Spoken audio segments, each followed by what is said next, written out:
Folks, Black Star Network is here.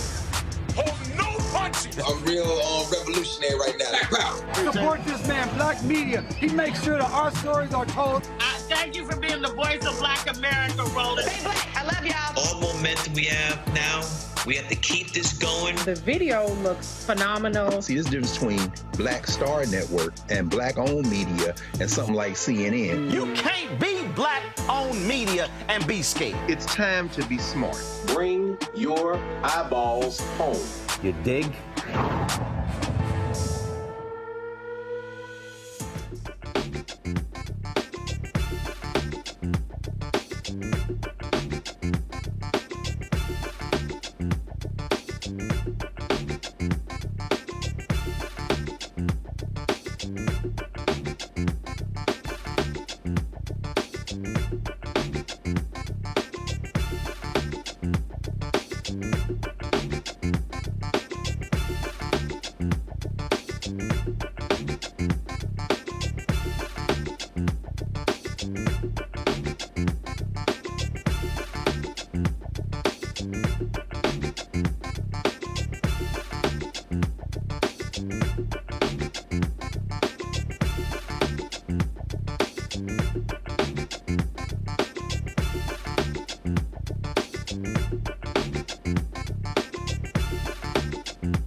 Today is Thursday, March 28, 2024, coming up on Roland Martin Unfiltered, streaming live on the Black Star Network. Folks, the United Nations says more than 500 people have been killed this year in Haiti.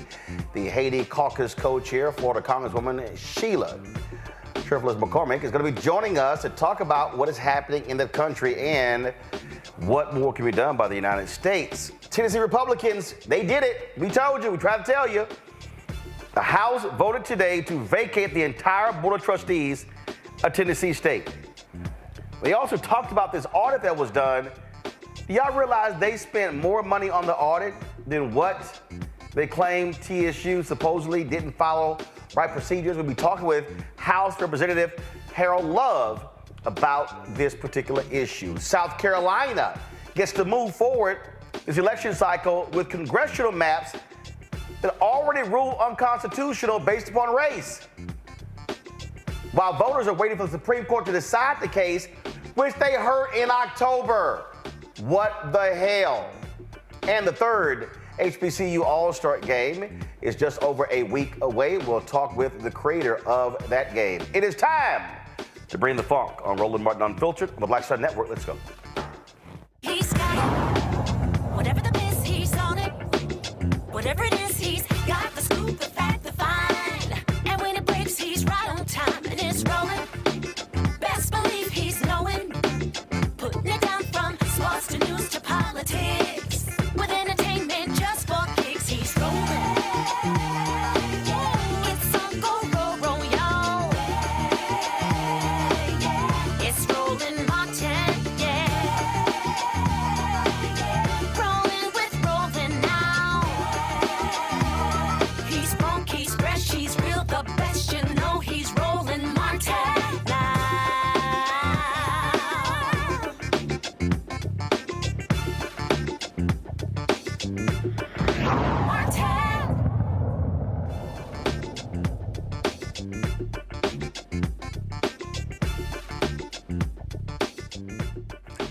While members of Haiti's International Presidential Council are near being officially installed, the UN says more than 1,500 people have been killed in Haiti this year. Violent gangs continue to ravage the struggling country and growing stronger as homeless children are being swept into the chaos.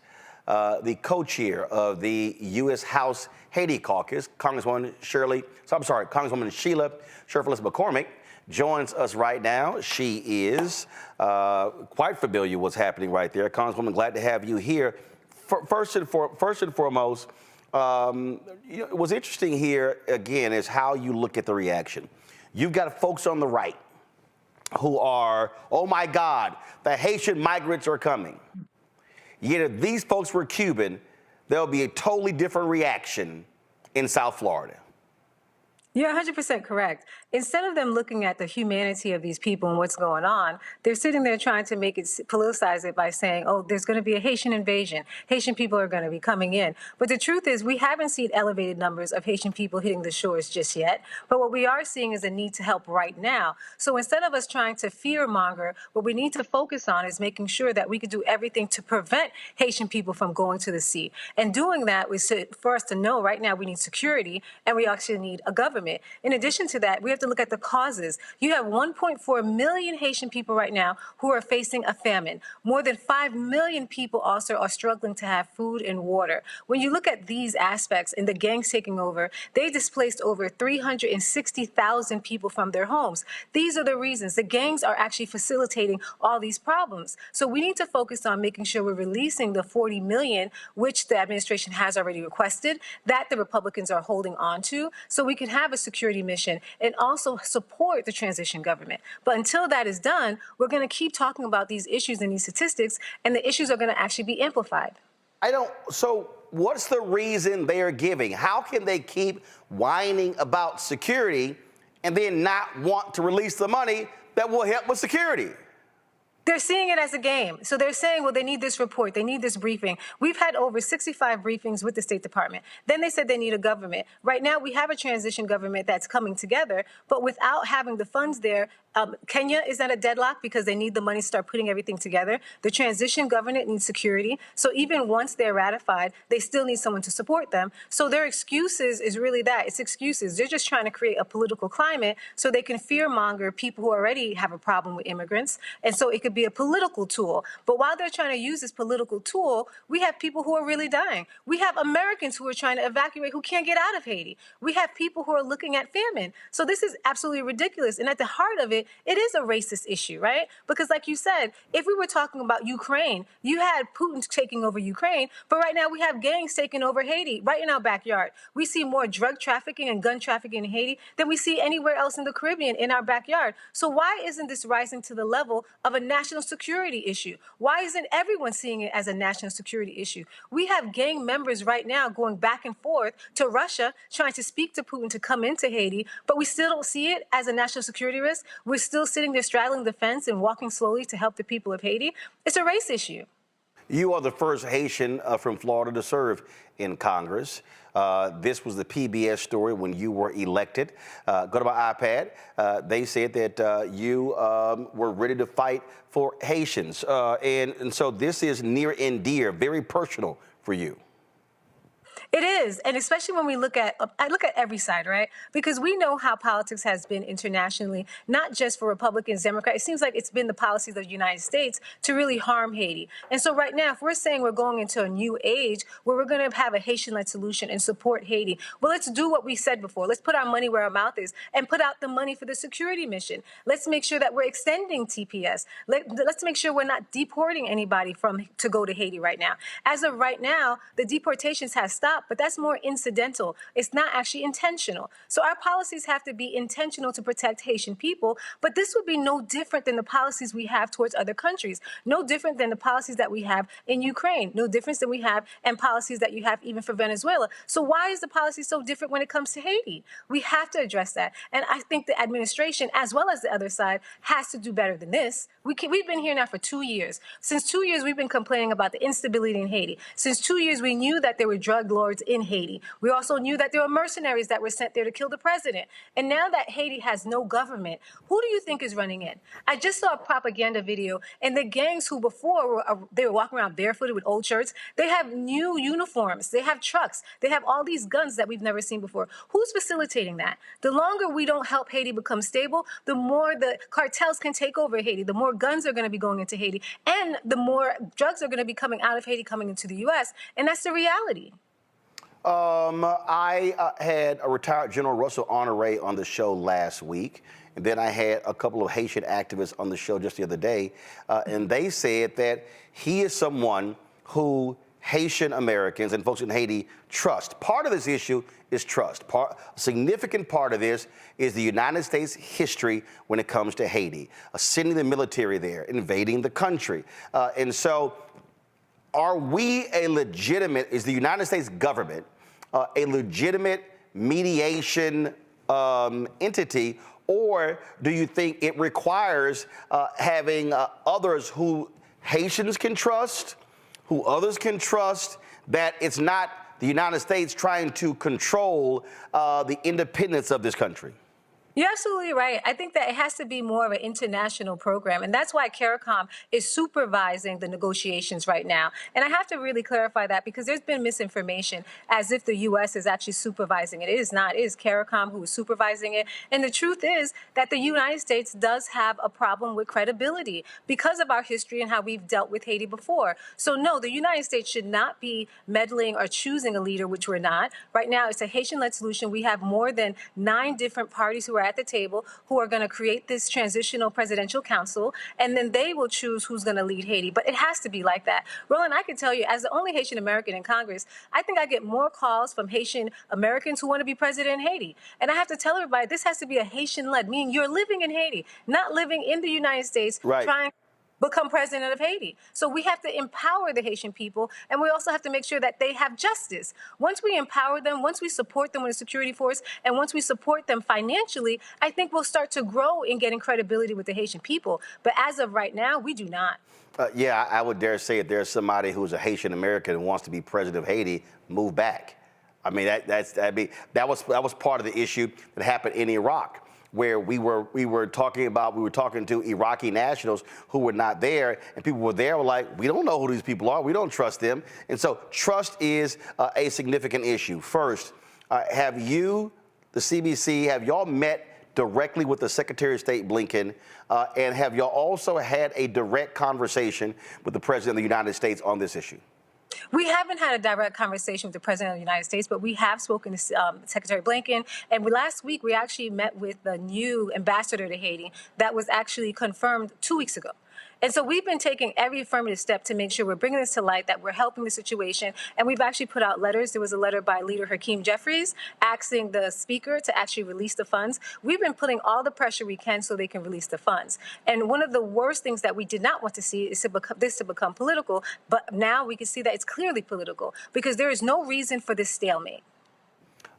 Questions from my panel. Let's first off is Reese Colbert, host Sirius XM radio show out of D.C. Reese, your question.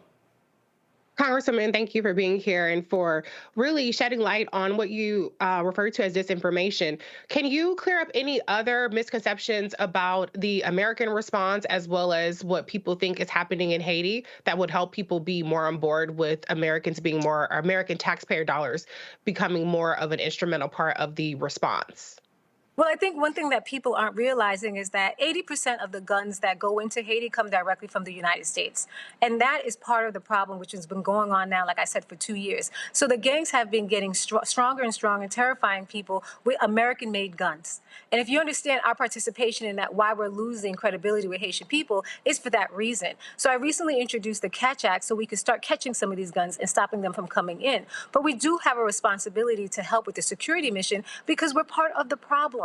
If we had stepped in earlier, right after the assassination, if we had said, you know what, we need to make sure that we're not propping up Ariel Henry, which was there for too long. One of the first things I asked for when I got to Congress was for him to step down because we saw a correlation between Ariel Henry and what was going on in Haiti. Every time he would be flying around and not being in the country was getting progressively worse. When we asked him to take specific steps, he never took those steps. So it became clearer and clearer that not only did the people feel like he was illegitimate, but also that he was doing things to make you think that he could be working with them. So unfortunately, we waited too long to move on this. But right now, we can't lose this moment right here to make sure that we have a strong government, and that government cannot be placed without a security mission. Lauren Victoria Burke, Black Press USA out of Arlington, Virginia. Hi, Congresswoman Cherfilus-McCormick. How you doing? I was wondering what the $40 million would cover. It seems like in the last 14 years or 10 to 14 years, Haiti has had some really bad, bad luck. There was the earthquake, obviously there was the assassination, and now there's this. So I wonder, what does the $40 million actually go to? So initially, the United States has pledged $300 million, and that's going to be for the security mission. The initial ask was for $50 million. That's to start to set up the security mission with Kenya and actually on the ground to support the mission. Now, the Republicans released $10 million of that. $40 million is still waiting. So that's going to go for the infrastructure building to make sure that the Kenyans are prepared, that they're vetted, and they can come in. Now, it's not just the Kenyans who are coming in. I think we have a total of maybe 5 to 7 nations who will be supporting this police force. Now, it's important to note that the reason why we're supporting the police force is because Haiti does not have a military or an army. The only force we have right now in Haiti is that police force. So that money is necessary, or I would say it's imperative to even start the mission. Dr. Greg Carr, Department of Afro-American Studies, Howard University out of D.C. Thank you, Roland, and thank you, Congresswoman Cherfilus-McCormick. First of all, praying for and hope that your family and community and people who are in Haiti are safe. I'm wondering if you have any thoughts about a couple of things. Number one, the distortions and the fabrications in the Western press as it relates to what's going on in Haiti on the ground with these various paramilitary groups, many of which seems like the best armed are the ones closest to the damn U.S. Embassy. Any thoughts about safety and concerns? People think the whole country is somehow ungovernable and on fire. And then who's going to lead this security mission, given that there's huge pushback in Kenya right now? I mean, the courts have ruled against them. The people are increasingly against this. And Ruto is supposed to be coming here for a state visit. And finally, in terms of this transition government, saw that Dominique Dupuy resigned, the Haitian Canadian who was affiliated with the UN. did see that Lavoyas is represented there. Is this transition government commission credible, particularly given the fact that the last time the United States invaded in 2004 and got rid of Aristide, they did so with a UN stabilization mission that was an utter disaster? Well, we have to look at the parties who are at the table. Right now, there's 9 parties at the table. There's 7 parties who are actually voting members, and they all represent different parties within Haiti. So you do have Lavalas, you have Petit Dessalines, you have the Montana Group, you have EDE. I can't remember all of them, but you have a wide consortium of people who are actually in Haiti. If there was an election, they would be part of the election process. So I think that's what brings their credibility. In addition to that, you also have the faith-based groups who are there, and you have the private sector. So that, I believe, is the most credible that you can get when you have actual Haitian people. Now, with our past missions that we've had, I mean, everybody can admit that those past missions were not successful.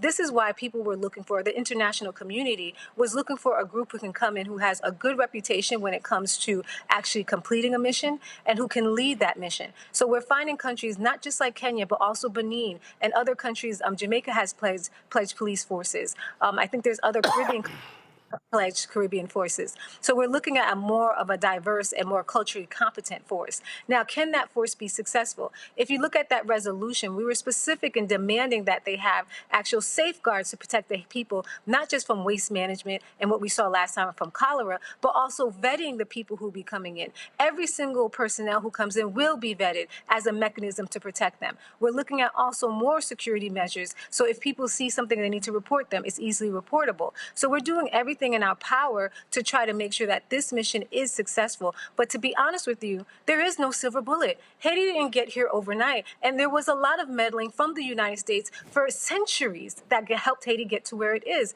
And it was punishment to Haiti because Haiti was the first republic and they supported Black people being free throughout the entire world. So when we understand the context of it, we understand how much work it's going to take to go forward and how much of an obligation and responsibility the United States has to recompense Haiti for what it's done to Haiti.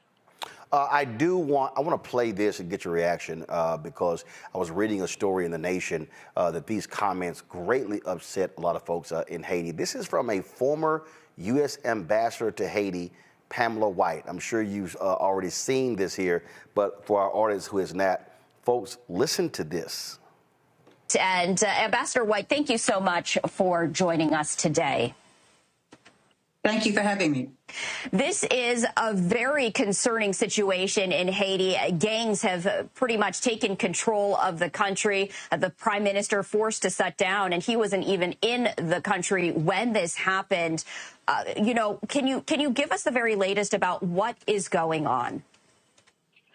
Yeah, well, I can give you from where I'm sitting here in South Carolina what I'm talking to many people in Haiti. They're very distressed, and I know we don't have a lot of time, but I do want to make a couple of points. And one is I talked to Guy Philippe yesterday, and I know that he's sort of put as being one of the bad boys, but in my opinion, he's someone that can help with the situation, and I believe we should be dealing with him. We dealt with the Duvaliers for 20 plus years. We can certainly deal with Guy Philippe. He's charismatic, he's bright, he's articulate, and he has many people that are following him, and I think he can be part of the solution. I think that even Barbecue, Jimmy C, can be part of the solution. I don't think that 1,000 Kenyan troops for the tune of $237 million are going to turn the situation around in Haiti. And my last really important point is this new 7-person transition council. I don't know transition to what, because we're in a total failed state in Haiti. But in any case, if one of the people that are appointed on that 7-person council are the elite, the names that we have heard, the political elite, the private sector elite, even one, the people that have mansions in the hills of Port-au-Prince, Petronville and above, the people who have mansions in Florida and send their kids to Ivy League schools. Those people, if there's even one, it's going to fail dead on arrival. So I don't know who the names are. I don't know who's being considered. I have not any clue, but I do know. So folks are saying, wait a minute, you want to include 2 gang leaders as part of the solution? Your take on what this former U.S. ambassador to Haiti said? I was about to pass out when I heard this because I said this lady must be crazy. For you to think that a gang leader, a self-proclaimed gang person, drug dealer, and the gangs that we should be working with, Barbecue, who has been killing, brutalizing, raping women and children and boys and girls, that we should work with them, that would actually help the people of Haiti is crazy. It's insulting when she says he's charismatic, he speaks well. I mean, these are all the racist things that people say all the time, that we hear all the time. But what's even more offensive is that she used to be the ambassador of Haiti. So when we hear someone who used to be the ambassador of Haiti saying the craziest things, I mean, could we not see how we were implicit in destroying Haiti to begin with? This is who is the ambassador to Haiti, that she thinks that we should work with gangs. I thought we don't work with terrorists. This is what I'm talking about when we need to take a real clear stance when it comes to Haiti on who we are and what we're going to do going forward. Either we're going to help the Haitian people and be credible by giving them justice. Justice means that you cannot support someone who has raped their daughters, their kids, their boys, their girls, who have murdered their families, that you want to actually help them to be the leaders of Haiti. This is crazy to me. And we have to take a stand. And people like that should never be in the foreign services. They should never be representing black countries. And, you know, I have to say, but this is why we need to keep pushing our diversity, equity, and inclusion projects, because there's no way that a woman like that should have ever been in Haiti, because look at what is done. Look at what she's even saying now. So to me, it's more than repulsive. I just wanted to pass out of my chair for her to say that. Well, it certainly was strange. And again, what happens is when she goes on television and they say, oh, former U.S. ambassador to Haiti, they give her lots of credibility in doing so. And she was the ambassador there, my understanding, 2012 to 2015. So that was under President Barack Obama. Last question for you, and that is, I go back, who is the state? I go back to what the Haitian activist said about General Russell Honoré. And then I think about others. They said there are a number of Haitian American elected officials in the United States who should be part of this. Who's the administration talking to? Are they actually leaning on and talking to people who are Haitian American, who have credibility, who can help with this? Who are they dealing with? So the administration has been talking to Haitian Americans. There's been a lot of people at the table, but I have to make it and be very, very clear. The negotiations for who's going to be running this transition government is by CARICOM. It is a Haitian-led solution. It's a Haitian-led team. They live in Haiti. And so I think we need to be clear when you see people from the Haitian diaspora who want the U.S. to step in and make decisions on behalf of Haitian people. This has been traditionally the problem. And so even I'm opposed to having the diaspora step in and dictate where Haiti's going. If you go to Haiti, if I was to go to Haiti right now, they would call me a diaspora, because that's to identify that I wasn't born in Haiti, that I live in the United States, that I'm an American. So even the people of Haiti see a difference between the diaspora and also Haitians who live in Haiti. And that's why we have to keep focusing on that we have a Haitian-led solution, a real Haitian-led solution, not people who live in the United States, who live in my district in Florida, who say they want to go and run Haiti. And so that's been the emphasis. And right now, CARICOM has been supervising that conversation. We have 9 parties who are Haitian parties who are doing it, who live in Haiti, who are part of the political parties, and who have been part of politics in Haiti for a long time. And I do believe that's the first step in getting credibility with the Haitian people on the ground. Congresswoman, glad to have you on the show. Let us know you want to come back and give us an update on what's happening. Hopefully, we will see some form of resolution to achieve peace there in Haiti. Thanks a lot. Thank you for having me. Folks, got to go to a break. We come back. Tennessee State dealing with all sorts of attacks from the Republican-led legislature. Today, the House voted to gut the entire Board of Trustees. We'll talk about that next with State Representative Harold Love. You're watching Roland Martin Unfiltered right here on the Black Star Network.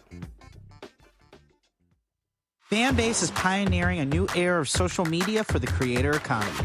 This next generation social media app with over 600,000 users is raising $17 million, and now is your chance to invest.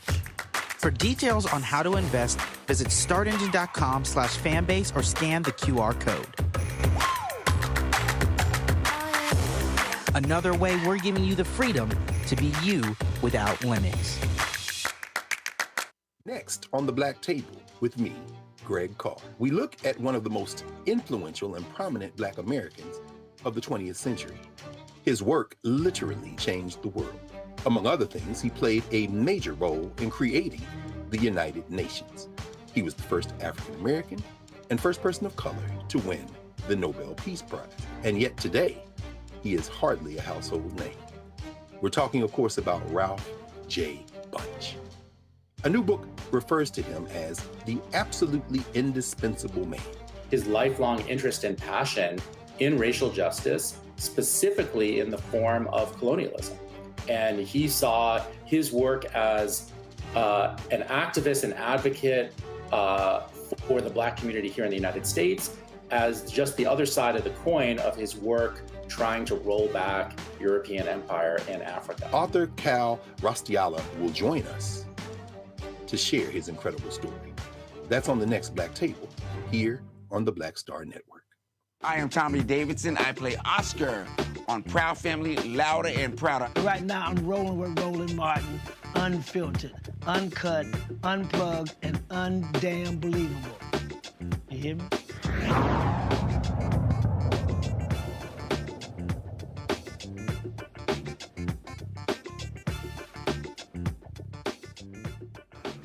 With Republicans having a supermajority in Tennessee, we knew it was going to happen after last week. The Senate there voted to gut the entire Board of Trustees at Tennessee State. Well, today, the House did the exact same thing. This is what happened. Over the last couple of years in this body, we've had some tumultuous times. And I talked to my friends on the other side of the aisle, and they're talking about, hey, you know, we're getting labeled as things that we aren't. And I agree. I know many of my friends on the other side of the aisle. I know their hearts. You know, I have conversations with them. We go out. You know, I think if they felt a way, they would slip up and say something. But ladies and gentlemen, the optics of this today are awful. If you can't look at this and see that the optics of what you're doing today is awful, you need to take your blinders off. I mean, you're going down the same path you did last year, and then you're going to look at yourself and say, we didn't mean to do that. We didn't mean to look that way. Well, you're doing it again. I'm stopping you before you drive off the cliff. I'm stopping you before you get on Saturday Night Live again.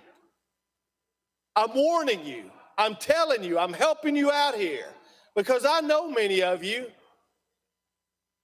And no one should accuse you of being anything but coming up here to serve to the best of your ability. But you're driving off the cliff right now. You know, I worked in GovOp many years as a staffer. I've seen many audits of many universities that look horrendous. Have we ever vacated an entire board of a university before? Have we ever done that? But an HBCU that we owe $2 billion to? Oh yeah, we're gonna take their board. You know, we're gonna hold them hostage, and we're gonna say you need to shut up about your $2 billion because we're gonna vacate your board. And if you say anything else, we'll do something else to you. You better sit down and shut up and accept the crumbs we send you. The optics of this are horrendous. You're going off the cliff. Don't do it. Don't do it to yourself and then wonder why the press is attacking you and saying things. You're doing it to yourself. Stop. You know, just because somebody puts a thumb up in the air doesn't mean you have to vote with them. You got a mind of your own. You know how you feel. You know what this looks like. And you're doing it to this university. May 1st is when students select which university they go to around the country. So you're just killing the admittance of the freshman class coming into this university. I'd hate to be Eddie George trying to recruit a football team right now with you guys doing this. What kid wants to come to that university when the governing body of the state is doing everything they can to their university? Use your minds, folks. Come on now. You're going off the cliff again. The optics are awful. You know they're awful. Don't do it. Just because these people stick their thumb up in the air don't mean you have to vote with them. You know this is wrong. It's horrible. And you're going to be on Saturday Night Live again if you keep doing this. That I'll sit down and shut up. And Republicans didn't give a damn. This was the roll call right here. It was a 66-25 vote. That's what it was. And I believe only 2 Republicans voted with Democrats on this particular measure. Joining us right now is Tennessee State Representative Harold Love. Glad to have you on the show. So let's get right into it. What happened here? Because my understanding, and talking to a number of people in Nashville, in the legislature, in the community, at the school, alumni, students, is that many thought a compromise was being worked out, that the House would have voted to replace 3 or 4, and then that would pass the House, and then when it came to reconciling the 2 bills, there would be negotiation between the House and the Senate. I was told that you had the votes for that. Did you have the votes for that? And if so, what happened? First, thank you for having me on the show, and thank you for your continued advocacy for HBCUs and Tennessee State specifically. And to your point, we knew that going into this particular vote, we needed to have a different amendment than what the Senate had proposed. The proposal was for 10 members to be vacated. That's all 8 of the governor's appointments plus the faculty and student trustee. Last week in the Government Operations Committee, we did have an amendment that would only vacate 3 board members, and those members whose terms expired in 2025 would be the ones vacated. We thought that going from there, we were going to be able to take that version on the House side, and if nothing else, get to a place where we would be able to go to conference committee. Between that date and today, I believe some of the members on the Senate side declared they were not going to back down. And newspaper articles, interviews showed that they were not going to accept our compromise, and they would not go to conference committee, and that they would not accept anything other than what they had proposed. And as a result, I think our House members realized that on the Republican side, that there was no way to even force the Senate to a conference committee to accept any version other than theirs. That makes no sense to me, because if the House passed its own bill that differs from the Senate, then they're forced to go to conference. That's not absolutely correct, because the way it works is this: if the House passes our version, then the House sends a message on the message calendar to the Senate that says, we don't like your version, here is our version, we would like for you to accept our version as the bill. If the Senate accepts that, then that becomes the bill we sent to the governor's office. No, this is what I mean. If the Senate passed their version, vacate the entire Board of Trustees. Right. If the House passed its version of, let's say, he replaces 3 and the House passes it, then what happens? Here are the options. If the House passes that version, we have a thing called the message calendar, which then sends the Senate our version to say, we don't want to adopt your version. Here is our version we want you to adopt. Right. The Senate then has the option to either refuse our version or accept it. So if the Senate then refused your version, then what happens? If they refuse our version, then they want us to accept their version. And if y'all don't accept their version, then what happens? Then the bill doesn't pass at all. So conference committee is an option. It's not a requirement. Wow. So it's either my way or the highway. And that's what one of the senators said in the newspaper, that he felt as though their version was the best one, and that he was advising the House to take up their version, or else there would be no compromise. So I'm trying to understand why they believe their version was the best one. Now, granted, the state comptroller did an analysis, and then they authorized an audit to be done. That audit cost about $2 million, right? Correct. Okay. So this is the audit. Go to my iPad. It was done by Clifton Larson Allen, correct? Is this the correct one? This is my first time seeing that. I think that is it. It says forensic audit. Okay. It says that that Jason Munpower retained them to perform the forensic audit, and it says that, as you are aware, a forensic audit is performed largely to uncover fraud or criminal behavior. While there were several recommendations for improvement of TSU's operations, the CLA firm concluded there was no fraud or malfeasance by TSU management. So if there's no fraud or no malfeasance, why in the hell are we here with replacing the entire Board of Trustees? That's what we argued last year when the $2 million was put in the budget. We argued that there was not going to be any findings of criminal intent. We also argued that they should have put that $2 million toward the university. And I think what we're finding is once the Senate had made up in their mind that they were going to vacate the entire board, it was going to be very difficult to turn them around from that. And that's what we found ourselves in today. Okay, so again, what's strange to me, again, you know, go back to my iPad. I mean, this was a statement from a statement here.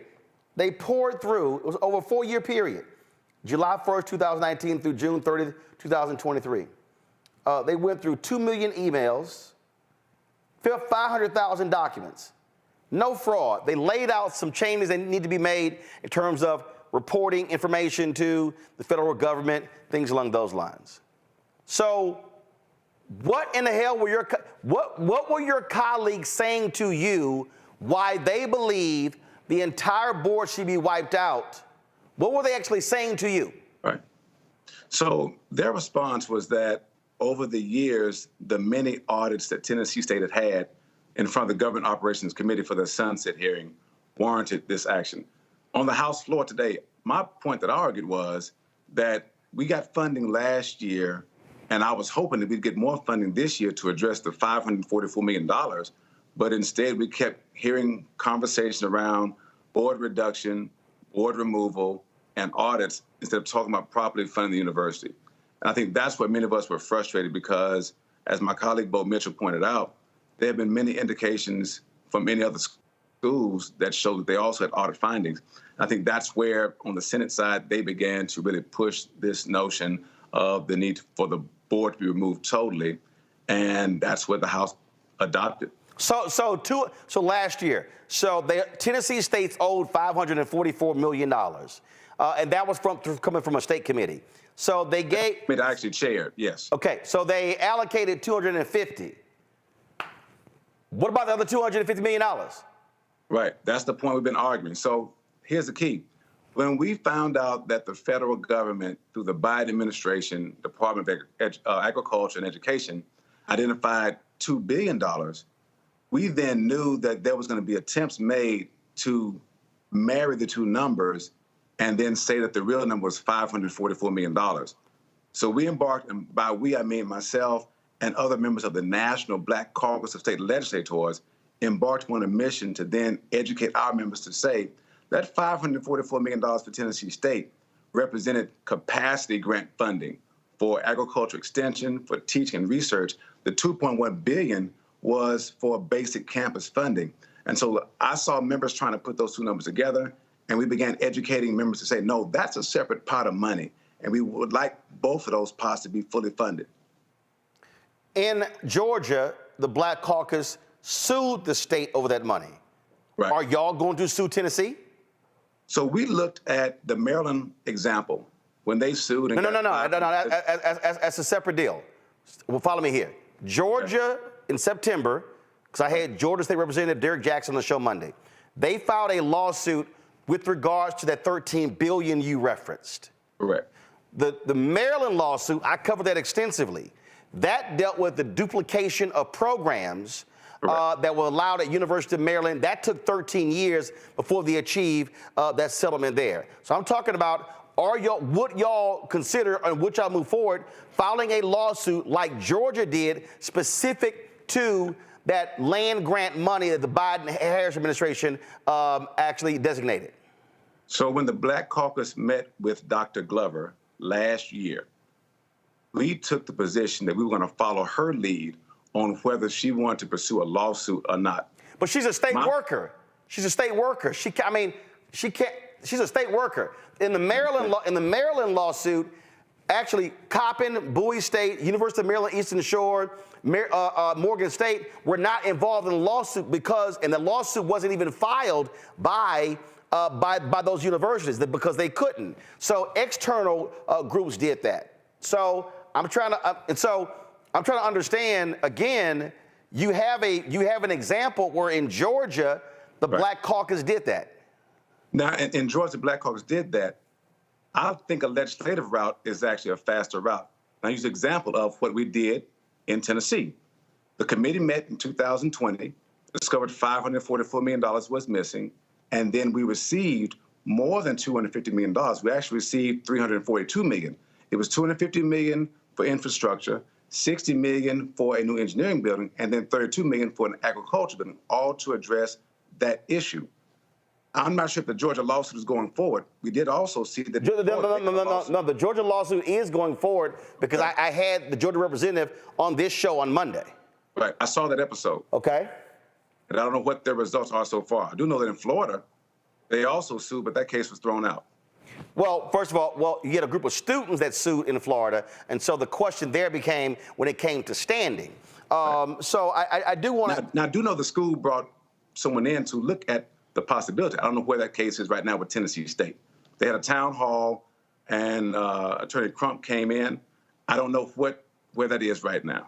Okay, so now, has the governor signed this bill yet? I don't know. I knew it was signed by the speaker and by the lieutenant governor and was sent to the governor's desk today. Okay, so that means that the Board of Trustees has been engaged in finding a new president. They've identified 3 candidates. Is this board going to be allowed to pick that president, or the moment the governor signs that bill, does that wipe out all the work that they've done and now the process must start over? I think if we look at the statutes, if the new board is put in place very soon, then that new board is the only entity that has the authority to hire a president. So the old board would not be able to do that. The new board would be the ones who would be hiring. I'm not sure what their idea would be. I don't know who the new board members are. So I don't know what their perspective may be. Right, because the governor has to name those new board members. We have to confirm them. Governor Bill Lee has signed the bill into law. So you say you have to confirm them, which means that, again, until those board members are replaced with new appointees, even though the governor signs into law, what happens right now with the current board? If the governor signed to law, then correct? Yes, he's already signed it. All right. So then that means that all those board members are now removed, and he'll have to replace them with new appointees. But y'all have to approve those new appointees. So as we sit right now, there is no governing structure other than the president's office. There's no trustee governing structure over Tennessee State right now. No, the law says that those appointees take office at the moment he appoints them, and then we confirm them after that. But he hasn't appointed. So how do you take office until you're confirmed? So that's the way the law reads, that if they're appointed, then they come before us for confirmation. Okay, I'm gonna go. Okay, so first of all, I'm gonna come back to the whole point of the lawsuit because I think that's critically important. But I got a couple other questions. I don't particularly. Okay, so first, we already dealt with that issue in terms of the presidency. I hate when people are sitting here going back and forth and speculating, throwing stuff out, and that is here. Folks were sending me all kind of emails and text messages saying that Representative Love would like to be the interim president. He would like to be considered for the presidency. Would you say right now that you have no interest in being the interim president of Tennessee State, no interest in being the president of Tennessee State? Yes, I will say that I have no interest in being the interim or permanent president. And I'll tell you why. Come this December, I will be the president of the National Black Caucus of State Legislators, an organization that my father helped start in 1977. That is a 2-year term for that office. Secondly, this is my 25th year in pastoring. I'm the pastor of Lee Chapel AME Church in Nashville. That's my calling. I love pastoring my church. I love helping the community. So I don't want to leave those two positions, pastoring or in the legislature. And so I will say, again, I have no interest in that. I told the newspapers that back in February the 6th. I've told the National Alumni Association that 3 times. I'm grateful for the fact that people may think that I would do the job well, but that's not what I want to do. So I'll say it again. I have no interest in being the interim or permanent president of Tennessee State University. What should the President Glover has announced she's retiring, and so I'm not sure when her term ends. Should she stay through the end? Graduation is May 4th. Should she stay through the end of May or June? Because again, until you get a board, I mean, you've got no leadership. What should happen with President Glover? So I don't know. I've talked to her, and I think that this whole process has taken a tremendous toll on her. Many times she said to me that she wants to leave as soon as she her time is up, because she's done a decade plus at the university, done tremendous work, but these last 2 years have been a tremendous toll on her. I mean, you think about last year, you had me on your show, and I appreciate that. I was streaming from Liberia, and the power went out a couple of times. We were talking then about this board issue and about the president and the votes.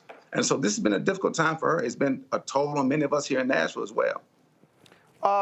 In terms of what's next, because again, if a new board comes in, process starts over.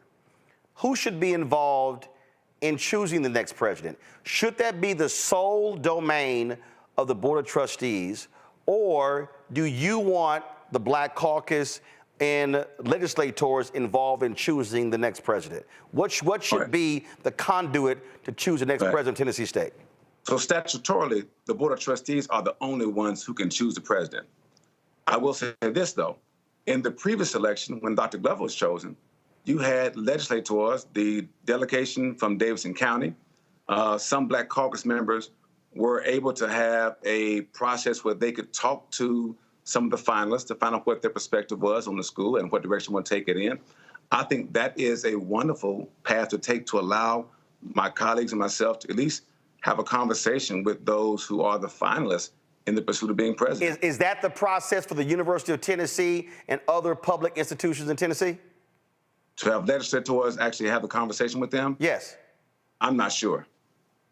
So I do know that for Tennessee State, that's what we did almost 12 years ago now when Dr. Glover was first hired. No, I understand that, because see, here's why I'm asking that question, which for me is part of the problem. How I see this, and again, I'm not from Tennessee, but as somebody seen it from the outside, I see that there are two systems. I see that there are rules for Tennessee State, and then there are rules for everybody else, University of Tennessee. It seems to me that all of a sudden, the questions about TSU's leadership started coming up when they started asking for that $500 million. All of a sudden, there's interest in Tennessee State. We showed the hearing when Dr. Glover testified when they were questioning all the issues with the dorms. Well, hell, if you had given the $544 million and not cheated them out of the $2 billion from the land grant from the federal government, they would have the money for buildings and dormitories and no need to have to go to hotels, things along those lines. So it's amazing to me how Tennessee State gets penalized because these white legislators won't give them the money that they uniquely deserve, but then want to say, oh, you got problems because you got money problems and you haven't given the money. Yeah. Well, we'll say this. This report was done by my father, Alvin King, back in 1970. They first investigated then the underfunding of Tennessee State. And we've always had this conversation about what seemed like two systems, right? One where the funding went to UT first, and the other one where TSU's funding went to the state treasurer. One where even now the extension agents seem to not have the same salary amount. That's one thing we've been trying to overcome is this seemingly dual approach to funding our schools and treating them different ways. Couple of questions before I go to break, because my panel's got some questions, including former student government president and Tennessee State graduate, Dr. Greg Carr. And that is, continuity of leadership actually is kind of important. So you got a board of trustee here. So I'm curious, would you, and I understand what you said earlier about Dr. Glover, hey, all the stuff we're going through. Would you or others say, you know what, Doc, is it possible you stay through the end of December? Okay, because for the purpose of continuity of leadership, would you entertain that conversation? We did one time before. The Black Caucus sent a letter, and she has expressed again that she does not want to do that. Well, well, first of all, that was before all of this. So it was during all of this. When was it? It was last semester. Right, but I'm saying now, board trustee vacated. Yeah. Search process starts all over. So I mean, we don't know how long it may take. You know, you might literally go through the summer and the fall without an actual permanent president. That is possible. Or you may have a situation where once the governor makes these appointees, this new board may say, well, we have 3 finalists, and let's now go through the process and choose from those 3. I'm gonna go back to the question I had about the lawsuit. I understand that you said it would be faster if the legislature gives the money. Well, I think it would be. I could be. But is there any indication? But is there any indication they're gonna do it? I mean, you had your members. You were on the floor today. You had other members talking about the money. Has the Speaker of the House, has the head of the Senate, has the governor given you any indication that they are going to fully fund Tennessee State? I believe the carrier of the bill, Representative Reagan, did make that statement that he wanted to help get Tennessee State fully funded. No. What I said, has the governor, the Speaker of the House, and the head of the Senate, have they said to you, Representative Love, we are giving you our word that we are going to fully fund Tennessee State in 2024? No one has said that to me. Well, I'll say this here, Representative. If I would give them a deadline, and if they don't move, I would do the move of Georgia and sue the state, because the waiting game, what the Biden-Harris administration released was that over a 30-year period, these HBCUs got screwed.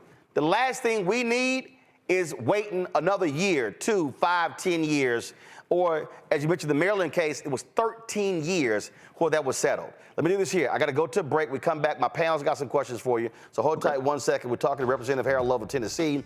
Today, the House in Tennessee voted to vacate the Board of Trustees of Tennessee State. Last week with the Senate, the governor's already signed it into law. That means right now, there's no Board of Trustees for Tennessee State, the only public HBCU in the state of Tennessee. You're watching Roland Martin Unfiltered on the Black Star Network. Fanbase is pioneering a new era of social media for the creator economy. This next generation social media app with over 600,000 users is raising $17 million, and now is your chance to invest. For details on how to invest, visit startengine.com/fanbase or scan the QR code. Another way we're giving you the freedom to be you without limits. When you talk about blackness and what happens in black culture, we're about covering these things that matter to us, speaking to our issues and concerns. This is a genuine people-powered movement. There's a lot of stuff that we're not getting. You get it, and you spread the word. We wish to plead our own cause. Too long have others spoken for us. We cannot tell our own story if we can't pay for it. This is about covering us. Invest in black-owned media. Your dollars matter. We don't have to keep asking them to cover our stuff. So please support us in what we do, folks. We want to hit 2,000 people, $50 this month, raise $100,000. We're behind 100,000, so we want to hit that. Y'all money makes this possible. Checks and money orders go to P.O. Box 57196, Washington, D.C. 20037-0196. The Cash App is $RM Unfiltered. PayPal is R Martin Unfiltered. Venmo is RM Unfiltered. Zelle is Roland at RolandSMartin.com. Hey, yo, what's up? It's Mr. Dalvin right here. What's up? This is KC. Sitting here representing the JODECI. That's Jodeci. Right here on Roland Martin Unfiltered. So we have to make a decision right here, right now, that this is the last time that happens. Regardless of what happens in those chambers over there, we're going to do what we need to do to keep training those who others won't. That has been the motto for TSU since the day that I've been born, and it will continue to be that. Fight for the things that you want, fight for the things that you need, and fight for the things that you believe in. I believe in Black America. I believe in Black... There were students who were protesting today. They were actually sitting in the gallery when that vote was taken. Various groups were involved in today's protest, partnering with Black Voters Matter. Let's go back to our conversation with Tennessee State Representative Harold Love. First up, asking questions is a Tennessee State graduate. He was a student body president when he was there at the school, Dr. Greg Carr. Greg, take it away. Thank you, Roland. Appreciate you, brother. Good to see you, Representative Love. I remember when you little fella running behind your big sister Cheryl. She was Miss TSU the year body president. See you. And of course, remember your mom well when she ran the Student Services Center, Mary Love. So, honored ancestor. Listen, man, where are the strong voices in the legislature? And I mean that because you almost called the name of the person I'm thinking of immediately. You almost said Avon Williams when you brought him. Remember your father well as well. We had many fights, as you probably have heard, in the legislature because we often urged him, Rufus Jones, Harold Ford's father, asking them, Harold Ford Sr., y'all need to punch these white boys in the mouth. And that often put a fire under them. So I'm going to, ask you about a little fire in your belly, brother. These hillbillies are clearly running a white supremacist Boston right now in the legislature. When Roland asked you about the lawsuits, I thought about Avon Williams. I think he would be filing a lawsuit, maybe Title VI. I would encourage you to reach out maybe to Alvin Chambliss. I'm wondering, where is the fire? I mean, I heard the fire from Bo Mitchell, but it shouldn't be a white man having to say that. I want to know when some of you legislatures in the Tennessee legislators with a supermajority that isn't going away anytime soon are going to go to the federal courts on this, brother. Great question. I'll tell you this. When we had the committee formed, that was one of the things that we wrestled with. Do we go with a lawsuit or do we try a legislative route? Once we got that data, we thought it best to go with the legislative route first and reserve the lawsuit in case we did not get any traction with that. So when the money came back, our plan was to return the next year and secure more funding. That $250 million plus was to work on the infrastructure, and the hope was to use the next tranche of money to work on academic programs. As I said today on the House floor, when I opened up with conversation about it, we got caught up in conversations about audits and boards, and it seemed as if everyone wanted to talk about that instead of the finances. That's why I asked my colleagues today, since they're so excited about vacating the board, that I would want them with that same fervor and fierceness, determination, and excitement to come back and fund the university. No, they're not going to do that, brother. Hold on, Ron. Let's want to follow up. This is the bottom line. These white boys not playing with y'all. Do y'all understand? This is not about logic. It's not about an appeal. Now, I understand why Bo Mitchell said what he said, but Cameron Sexton and this hillbilly from Hickston, Bo Watson, they are not interested in logic. They are not, and I'm sure you remember, man, when Avon Williams, I want to say it was the Tennessean magazine, he was standing there and said, is this the angriest black man in America. That's when Avon Williams was suing the hell out of them. That is where the Geyer opinion has its roots. That's why the downtown campus is named for him. They're not going to listen to logic, brother. In the words of Malcolm X, you're speaking a language they don't understand. It's not either or, is it, Representative Love? It's both and. While you are trying to appeal to their common humanity, you go to court on their ass, brother. Whether you win in federal court or not, whether it's Title VI lawsuit, because you remember the dual system of higher education in the state of Tennessee, THEC and the University of Tennessee system, and you got the State Board of Regents system, and then they get rid of their board. They are treating Tennessee State differently. Whether a federal court agrees with you or not, you've got a case for a but-for case in terms of racial discrimination. But for the race of Tennessee State, which if you remember from the original federal lawsuit, the Geyer lawsuit, they were saying that they wanted Tennessee State to lose its racial identity. But for that, they would not have dismissed this board. Whether it's dismissed or not, them hillbillies don't care about Saturday Night Live. They can't spell Saturday night or live, and they don't watch it. That's why that punk was smirking in front of Bo Mitchell while he was talking. But I'm saying you got to go to court too, brother. If it's not y'all, get some people together. Where is the courage in the state of Tennessee right now? Well, I think we got it. There was a group of preachers, I think, that came on the last show that Roland had, Chris Jackson and some others with IMF, who I think may be looking at that route. I can't say if they are or not, but I hear your point. And we will look at some alternative routes than just a legislative one. Reese, Greg, you finished? Yes, thank you, Roland. Reese, go ahead. Representative Love, I'm curious at what legislative paths there are, given that it seems like they're not negotiating in good faith. I mean, they did switcheroo at the last minute. So are there other legislative paths that don't necessarily involve bringing things to a floor vote? You know, just help educate me on that aspect. So one path we can take is this, and that's the one we use to get the other money, is to get in the governor's budget. One thing we discovered is it's much harder to take money out of the governor's budget than it is to put it in after the amendments have been put in. And so that's the path I would hope to take, is this next budget cycle to get in the governor's budget that money we're talking about for academic programs. Dr. Glover has worked tremendously hard and talked about moving from R2 to R1 status. You got to have the money to increase those degree-producing programs. You got to graduate more PhDs. That can only be done with more money for academic programs. So that's the path to take. As I mentioned earlier, myself and Laura Hall have been talking about how we can both work together with our National Black Caucus to also bring some pressure to bear to say to our state legislators, this is the route we want to take to make sure that we do get some responses. And if I could, just for a moment, Roland, I did get an email a few minutes ago that the governor has made appointments to the board now. Do you know who they are? Yes. Who are they? Trevia Chapman, President, Bank of America in Memphis.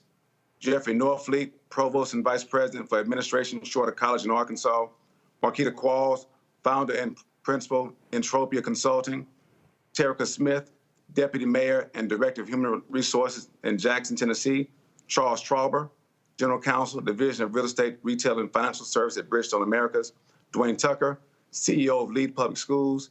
Kevin Williams, President and CEO of GAA Manufacturing, and Dakasha Winton, Senior Vice President of Chief Government Relations Officer at Blue Cross Blue Shield, Tennessee. And the press release says they're all TSU alums.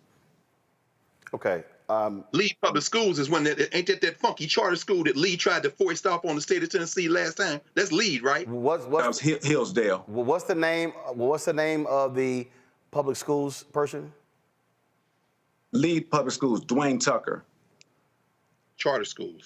Okay, here's what I'm trying to understand. Okay, one, it'd be great if you could text or email that to us. I would love to see it. So let me put. Okay, got it. So one of the members I see right here. Got it now? Well, no, I'll let's see if I can pull it up. Give me 1 second. I'm gonna send it to your. Okay, you could just email me or to. So okay, so I just see it right here. So go to my iPad. So member of the. Okay, now let me be real clear. I am a. Everybody knows me. My initiative is called School Choice is a Black Choice. And I don't know the brother, but this is a university. I don't know of any other major universities where somebody who is the CEO of a charter school network would be on the board of trustees of a university. Now, again, If I pull up, matter of fact, Yeah, he was former chair of the TSU Foundation Board. Okay. He's from Nashville, Brother Carr, Dr. Carr. Okay. So I mean, clearly they had this list already made up when they get ready to run this Boston. Somebody got to fight these white boys, man. Now, I will say this. One thing I told the TSU alums on Tuesday was, when we saw the bill coming down, we wanted to make sure that we said, look, if it's going to be a situation where the board is vacated, we don't have the votes to stop it. Our goal is to start pressing the governor and start having public conversation about they need to all be TSU alums. That was something that wasn't the case before, because the state law only requires that there be 3 alums, whatever school it is, whether it's Austin P, MTSU, Tennessee Tech. Only 3 are required to be alums, and only 6 are required to live in the state. And so that's one thing that we pushed when we first started talking about these boards coming off. We said, look, we got to start thinking about this. And I told the students today, when they asked me, what's the next move? I said, the next move is we have to talk about what these boards can look like. So TSU Alumni Association actually at one of their meetings had a list together, and they sent that to the governor's office, I want to say maybe 3 weeks ago. Well, I mean, here's my position. And listen, there are 107 HBCUs. I've done the commencements for, I think, 19 HBCUs. I'm coming to you, Lauren. Hold on. I'm giving the commencement to Wilberforce in May. I've been on the campus speaking, broadcasting from 58 HBCUs. And one of the issues that I see with a lot of places has been the board of trustees. And I'm a firm believer in, folk who have run organizations, who have had significant executive position. Go to my iPad. This is the members of the University of Tennessee Board of Trustees. A former president of PepsiCo, a partner in a law firm in Jackson, Tennessee, commissioner of the agriculture for the state of Tennessee, former president and CEO, Nashville Electric Service, former senior advisor of product management for Cigna, attorney with a law firm in Memphis, executive chairman of AutoZone, former president and CEO of AutoZone, former CEO and chairman of Foster Farms, former president and CEO of Tyson Foods, co-owner of Mountain View Auto Group, attorney with a law firm in Nashville. Then you have your student trustee, and then you have a former CEO of a state collaborative of reforming education. All I'm saying that it's very interesting to me when I look at the resumes of folk who a lot of these governors pick for HBCUs compared to a Tennessee or a Texas or a Texas A&M. I take it you would really want folk on the Tennessee State Board who are CEOs, who have run businesses, who can actually raise money, who can bring in dollars to Tennessee State. Roland, how do they compare to the prior board? Oh, I'm gonna pull that up too. But I'm making a point. What typically happens with a lot of HBCU boards, especially at public institutions, I've seen it at Texas Southern University, the other TSU, and frankly, they've had folks on that board who the Republican governors would never appoint to Texas A&M or University of Texas. And so I'm looking at Kevin Williams. To your point, so I'm looking him up. He's the former CEO of GM in Canada. Good. Okay, that's one. Who else? I'm just curious about their backgrounds, because I'm sure you want folk who can properly, provide governance and lead the institution. Go ahead. No, I'm saying I just looked him up. Okay. Lauren, your question. Right. I'm pulling up right now the other names, but Lauren, go ahead. Representative Wood, so are we to understand right now as we sit here that there is no legal action being taken by any party who may have standing to sue the state for the money for the school? I mean, there's no one suing right now for the money that's outstanding that's due Tennessee State. It's my understanding that there is no one. I have heard several groups at several forums talk about getting a petition signed to get persons signed up for a lawsuit. Specifically, when Attorney Crump came to Tennessee State for the town hall, someone asked him a question about that. They even asked a question about whether former students whose scholarship and financial aid may have been affected because the school was not funded properly, if they would have standing. And the response, I think, was that they were looking into it. So to answer your question, I don't know of any specific group that is. I've just heard of several groups that have been looking to get people signed up in the possibility that they would have one. Okay, thank you. Go to my iPad. So you read the names. I'm just showing it. Sorry, folks. You should have told me it didn't have it connected. So here we go. Let me have it connected here. So I just want to, again, so the governor, this is the press release that the governor released appointing the new board of trustees, touting each as an alum of TSU. Trevia Chapman, President, Bank of America, Memphis. Jeffrey Norfleet, Provost and Vice President for Administration, Shorter College. Marquita Qualls, Founder and Principal, Entropia Consulting. Tarika Smith, Deputy Mayor and Director of Human Resources, Madison County. I don't know. How big is Madison County? I'm just curious. That's Jackson, Tennessee. Oh, okay. Jackson, Tennessee. Okay. Charles Trauber, General Counsel, Division of Real Estate, Retail and Financial Services at Bridgestone Americas. Dwayne Tucker, CEO of Lead Public Schools. Kevin Williams, President and CEO of GAA Manufacturing. Dakasha Winton, Senior Vice President and Chief Government Relations Officer at Blue Cross Blue Shield of Tennessee. The faculty trustee and the student trustee, do they remain or do they have to get picked over? They have to be picked over. So the faculty would choose their trustee. The way the student trustee gets picked is the actual board members would pick that person. And I don't know the process that Tennessee State uses. I know some other schools have had a situation where the SGA will take applications and then interview the students, and then the president will pass those names on. But the board itself is responsible for choosing that student trustee. Last question for you. We're going to be in Nashville on Monday. We're going to be broadcasting from there. We're going to be at the forum. First of all, there's a news conference at 11 a.m. In the rotunda of the Tennessee Capitol.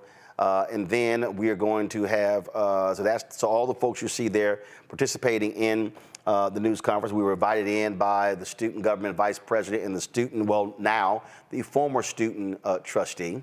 Then I'm going to be broadcasting my show from the forum in the TSU Student Center on the campus of Tennessee State.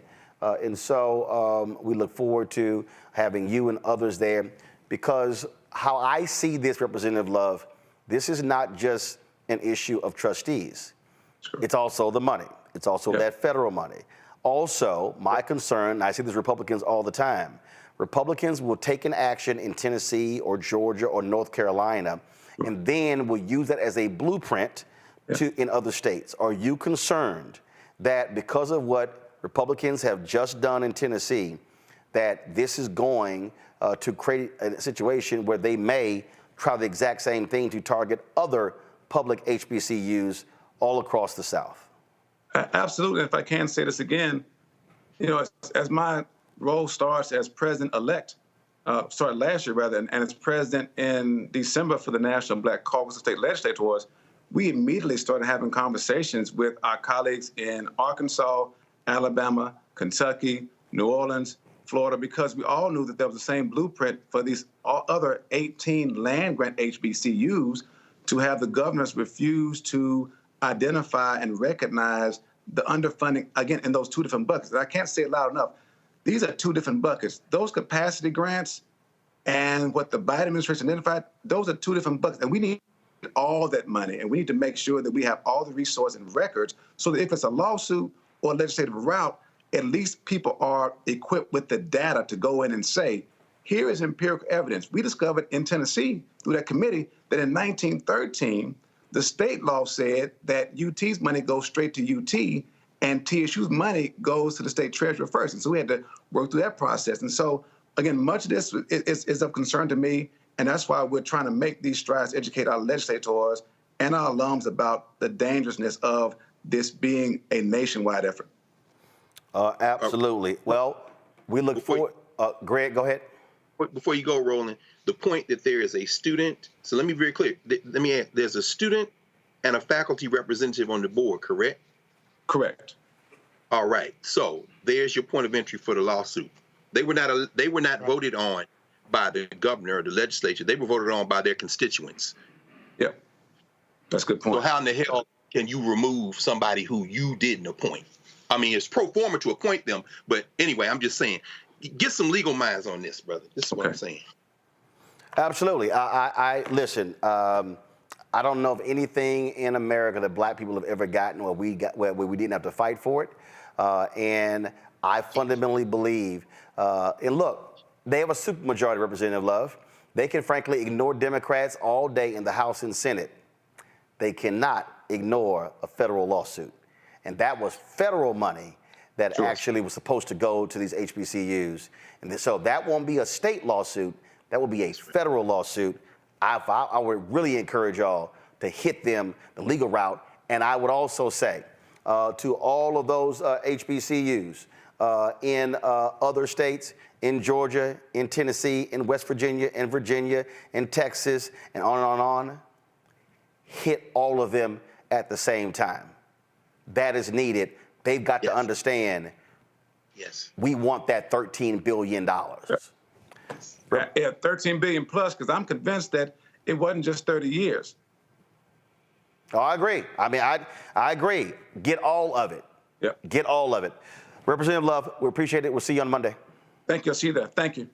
Folks, got to go to a break. So before this, kill the music. So why do I kill the music? Why do I want y'all to support what we do?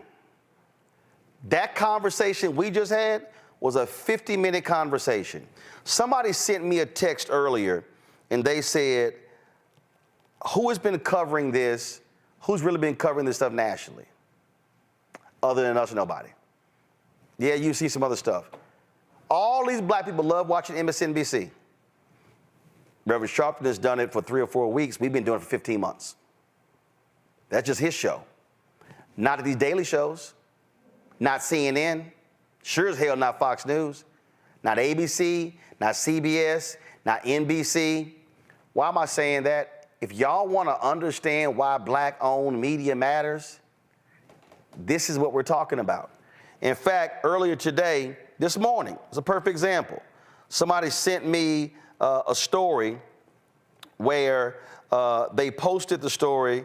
The New York Post posted a story saying that, we've identified the new owner of Revolt is Rich Dennis, who owns Essence, and he now owns the company.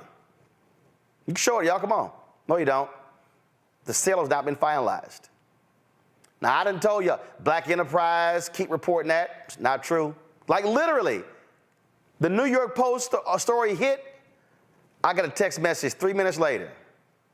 It's not true. If y'all want to understand why it matters, why black-owned media matters, this is a perfect example. We cannot leave this stuff to white mainstream media because they don't give a damn. They don't care. You heard that white Democrat say they're going to make fun of you on Saturday Night Live. No, they not. The only reason that story went that big because they threw out the 2 black brothers and they kept the white woman. Saturday Night Live don't give a damn about no HBCU. Hell, I doubt Saturday Night Live even recruit at HBCUs. And so I need our people to understand that we have to build our own media ecosystem. And that takes resources.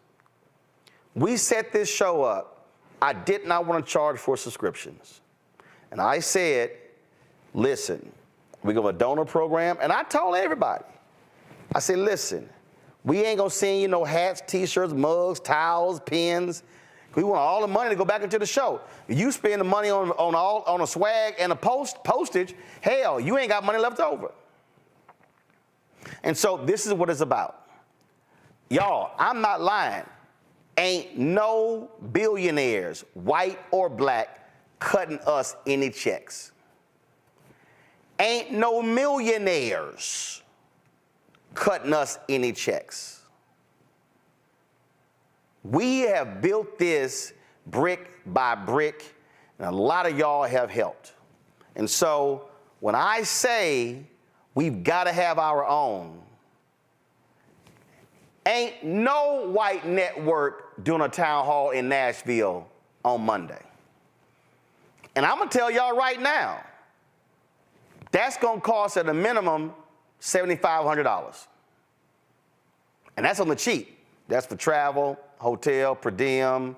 I'm bringing 2 people down, our drivers driving our stuff down. That's what it's going to cost. Do we have to spend it on that? Nope. Are we spending it on that? Yes. Why? Because the same way it matters like we went down Bethune-Cookman. This is why we've got to control our own destiny, folks. This is why. So your check and money order to P.O. Box 57196, Washington, D.C. 20037-0196. Cash App, $RM Unfiltered. PayPal, R Martin Unfiltered. Venmo is RM Unfiltered. Zelle, Roland@RolandSMartin.com. Roland@RolandMartinUnfiltered.com. We'll be right back.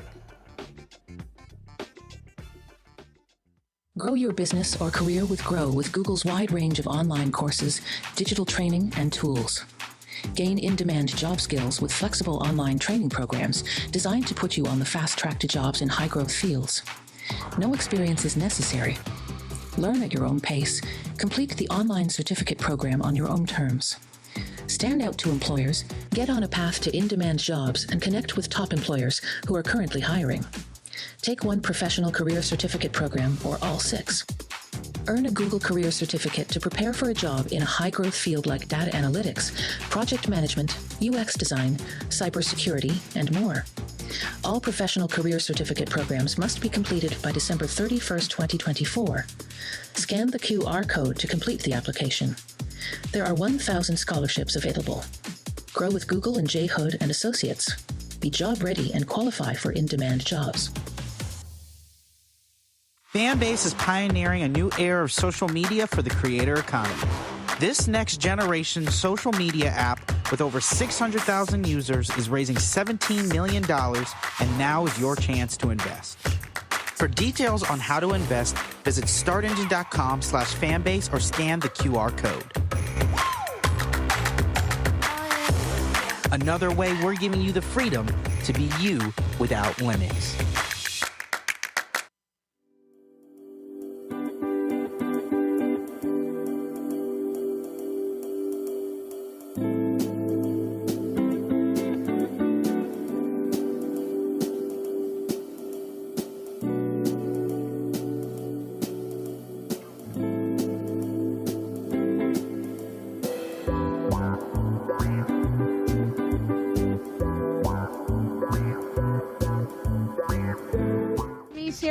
And you know what you're watching, Roland Martin Unfiltered.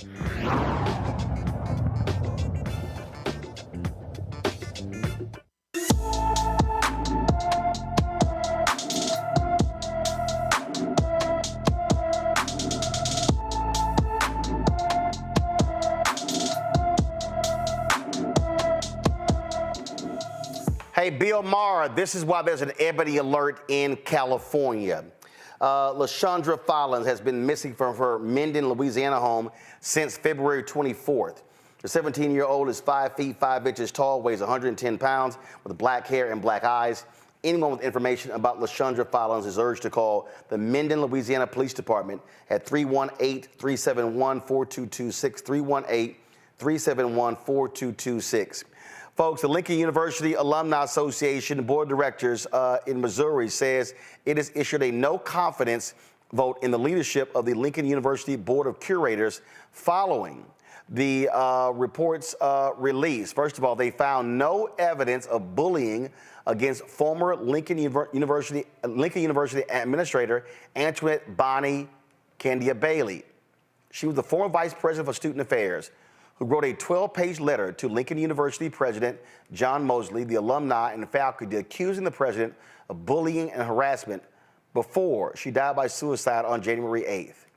The board of directors expressed concern with how the investigation was conducted by the law firm of Lewis Rice and questioned how interviews were selected. In a letter addressed to the board of curators, the Alumni Association said the following. They said, we were given a president with minimal athletic leadership abilities and placed in a role requiring even stronger critical thinking skills. As such, guys, please put the letter up. As such, his lack thereof has become evident throughout his 2.5 years of service, and for the board of curators to reassert this flawed decision and to act without change in this administration is further evidence of their inadequacies to care for and protect the interests of the university's mission and its sovereignty at a historically black college and university. The Alumni Association is calling for Mosley's resignation. What we are seeing here, we read a lot of that letter on the air, Lauren, and man, it was brutal. It was brutal to read what this sister wrote and just how debilitated and offended she was by this. Yeah, it's going to be hard to, I think, though, make that case moving forward, even with the letter. These cases are really hard to make when you have to figure out a way to make someone else responsible for the trauma that someone may have been going through, even though she documented it. So it'll be interesting to see how that moves forward. But it's a real tragedy that that happened because obviously it didn't have to happen. Last Thursday, there was a group of young professors, black professors, who had a Zoom call. Actually, the Zoom call at the exact same time I was on the show. But I listened to the second hour of it, and they were talking about some of the experiences they've been having as professors at work around the country. And obviously, you know, there's a trend going on, an anti-blackness trend, and we see it with the DEI discussion and the CRT discussion. And this is all, to me, kicked off by Donald Trump, kicked off by the reaction to the presidency of Barack Obama, and it continues. And it continues on a lot of levels. And frankly, the forces of anti-blackness are becoming more and more organized. Indeed, this is where Reese oversight matters, and this is alumni saying, man, we don't trust this board at all. And this university has a very interesting history because for the longest, it was a majority white HBCU. And late as the 1990s, it was majority white. Then it began to switch. Now it's 56% black, 27% white. And so you've sort of had that dichotomy and that sort of battle back and forth. I mean, why are they protecting this man? I don't understand the board, that is. I don't know what more of an extreme vote of no confidence you can get than a person dying by suicide. How can you say there's no evidence when the allegation is a firsthand account from the person who took her own life? And, you know, you can't just necessarily pin that on him. But at the end of the day, if you're at a HBCU, Black lives have to matter, and that professor's life should have mattered more to the board of curators. So I applaud the alumni board for making this known, because I feel like the common thread through a lot of these stories that we're covering about HBCUs, whether it's an attack from within or an attack from the outside of HBCUs, is there's a lack of urgency and there's a lack of understanding the severity of the moment. It kind of seems like dilly-dallying from one crisis to the next and being a little bit too passive. And it's not to criticize people who are on the front lines doing the work, but it's like, it kind of makes you wonder, like, what more needs to happen to shake this shit up a little bit and to make people really stand 10 toes down in the whole charge of why we have HBCUs. They're supposed to be a safe haven. They're supposed to be a place of excellence and community. And that just seems to be getting stripped away or being tossed aside from even the people who are charged with making sure that environment exists in that way. Greg? I agree. Reese's right. I mean, this is the thread. Lincoln University of Jeff City, Missouri was founded by the Buffalo Soldiers, brothers and sisters. That was 1865, the 62nd and the 65th Colored Infantries. These men were coming out of the Civil War. They were making $13 a month. In some kind of way, they raised $5,000. That's why there's a statue on Lincoln University's campus of the Buffalo Soldiers. These brothers founded Lincoln University. And you're absolutely right, Roland. It was inversion, and now it's black majority black. But Reese is right. This ties directly to the Tennessee State story. And you trying to get, or rather lethargic Representative Love, to wake up and take some action, or find somebody in that legislature who will, making the point that this being a federal lawsuit for all of the public HBCUs, but you put your finger on it when you looked at that board. These hillbillies in Tennessee drew that board up a long time ago. So you're not going to try to persuade them to do anything different. In Missouri, at Jefferson City, the governor appoints that board. That racist, that white nationalist governor, Mike Parsons, the same one that pardoned those hillbillies that were waving guns at the Black Lives Matter protesters, Patricia and Mark McCloskey, who had them guns out in the front of their house as the marches were going by, and he pardoned them. This is the same one, the white nationalist governor of Missouri, that was anti-CRT. So you better believe that those people who were on the board, who cleared this white ex-basketball coach. He was a basketball coach at North Carolina Central. Now he's over here slopping off the black community as a basketball coach at Lincoln. And then he goes and gets a piece of a degree, and they elevate him and make him the president of this historic university. You better believe that his white nationalist lord and protector surrounded him with a board that would clear him. This is intellectual warfare, and it's full spectrum warfare. We can no longer afford to talk with these people as if we have a common interest. Their interest is white supremacy. Our interest is our common humanity, and we got to roll over them like the sea. They're going to let this sister's death be washed in white supremacy and act like it never happened. I hope her family sues that shit out of the governor, out of that man, and everybody else. Whether they win or not, you got to fight with both fists. You told Love the right thing, brother. Well, folks, hold tight 1 second to go to a quick break. We come back. How in the hell is South Carolina going to be allowed to go forward with maps that have been determined that hurt black folks, unconstitutional? And the Supreme Court heard this back in October and they ain't done a damn thing. But this is familiar because they did the exact same thing in 2022. I'll explain next on Roland Martin Unfiltered on the Black Star Network. Fanbase is pioneering a new era of social media for the creator economy. This next generation social media app with over 600,000 users is raising $17 million, and now is your chance to invest. For details on how to invest, visit startengine.com/fanbase or scan the QR code. Another way we're giving you the freedom to be you without limits. As bad as Trump was, his economy was worse, and black America felt it the most. He cut health insurance while giving tax breaks to the wealthy and big business. As president, I put money in pockets and capped the cost of insulin at $35 a month. There's a lot more to do, but we can do it together. Farquhar, executive producer of Proud Family. You're watching Roland Martin Unfiltered.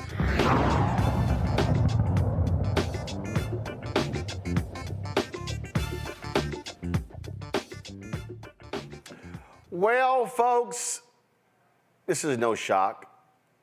According to voting rights activists and civil rights groups, South Carolina should postpone its elections until the Supreme Court decides on the congressional maps a lower court already deemed unconstitutional.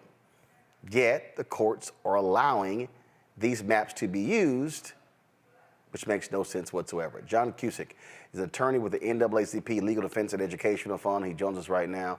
So, John, here's what's crazy. Help me out. When was this lawsuit filed? We filed the initial lawsuit in 2021, amended it in 2022. It's been almost 2 years. Filed in 2021, amended in 2022. When did the courts declare that the maps were unconstitutional and they hurt black voters? January 6, 2023. January 6, 2023. Yep. So then it goes to Supreme Court. Supreme Court hears it when? October 11th, 2023. And we asked for an expedited schedule because both us and the defendants asked for a decision by January 1st, 2024. So let's be clear. you and the defendants said, hey, Supreme Court, could y'all please decide this case by January 1, so if the maps have to redrawn, there's enough time to do so in time for the primaries, right? That's exactly right, because as you know, sometimes states will invoke this principle to say, we don't have enough time to draw new maps, but there was a recognition of the urgency that to have enough time to put a map. And there was, as you said, it's not always common that both sides are on the same page, but this was a joint request made back in May of 2023. And we're familiar with that because Louisiana passed maps 2022. Their primary wasn't until August. It was way enough time, but the Supreme Court, after declaring unconstitutional, said, hold up, not enough time. It was like, actually, it is. Alabama, exact same thing. So we've seen this before. And so this Supreme Court decides to take its sweet-ass time issuing a ruling when, I'm sorry, it's just 9 of you. It ain't that many cases. This Supreme Court could have easily rendered a decision in time to meet the deadline both of y'all asked for. That's exactly right. You know, this case is so clear and straightforward. It applies binding Supreme Court precedent of just 2017 in a case Cooper v. Harris, where it has very similar factual analogies.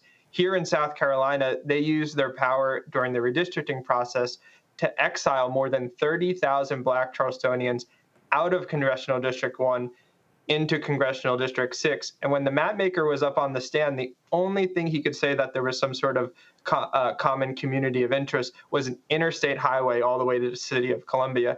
And to do so, they targeted Charleston County, where all the other principles that they had applied in the other 46 counties, or the other 45 counties in South Carolina and the other congressional districts, he admitted they abandoned when they were drawing this map.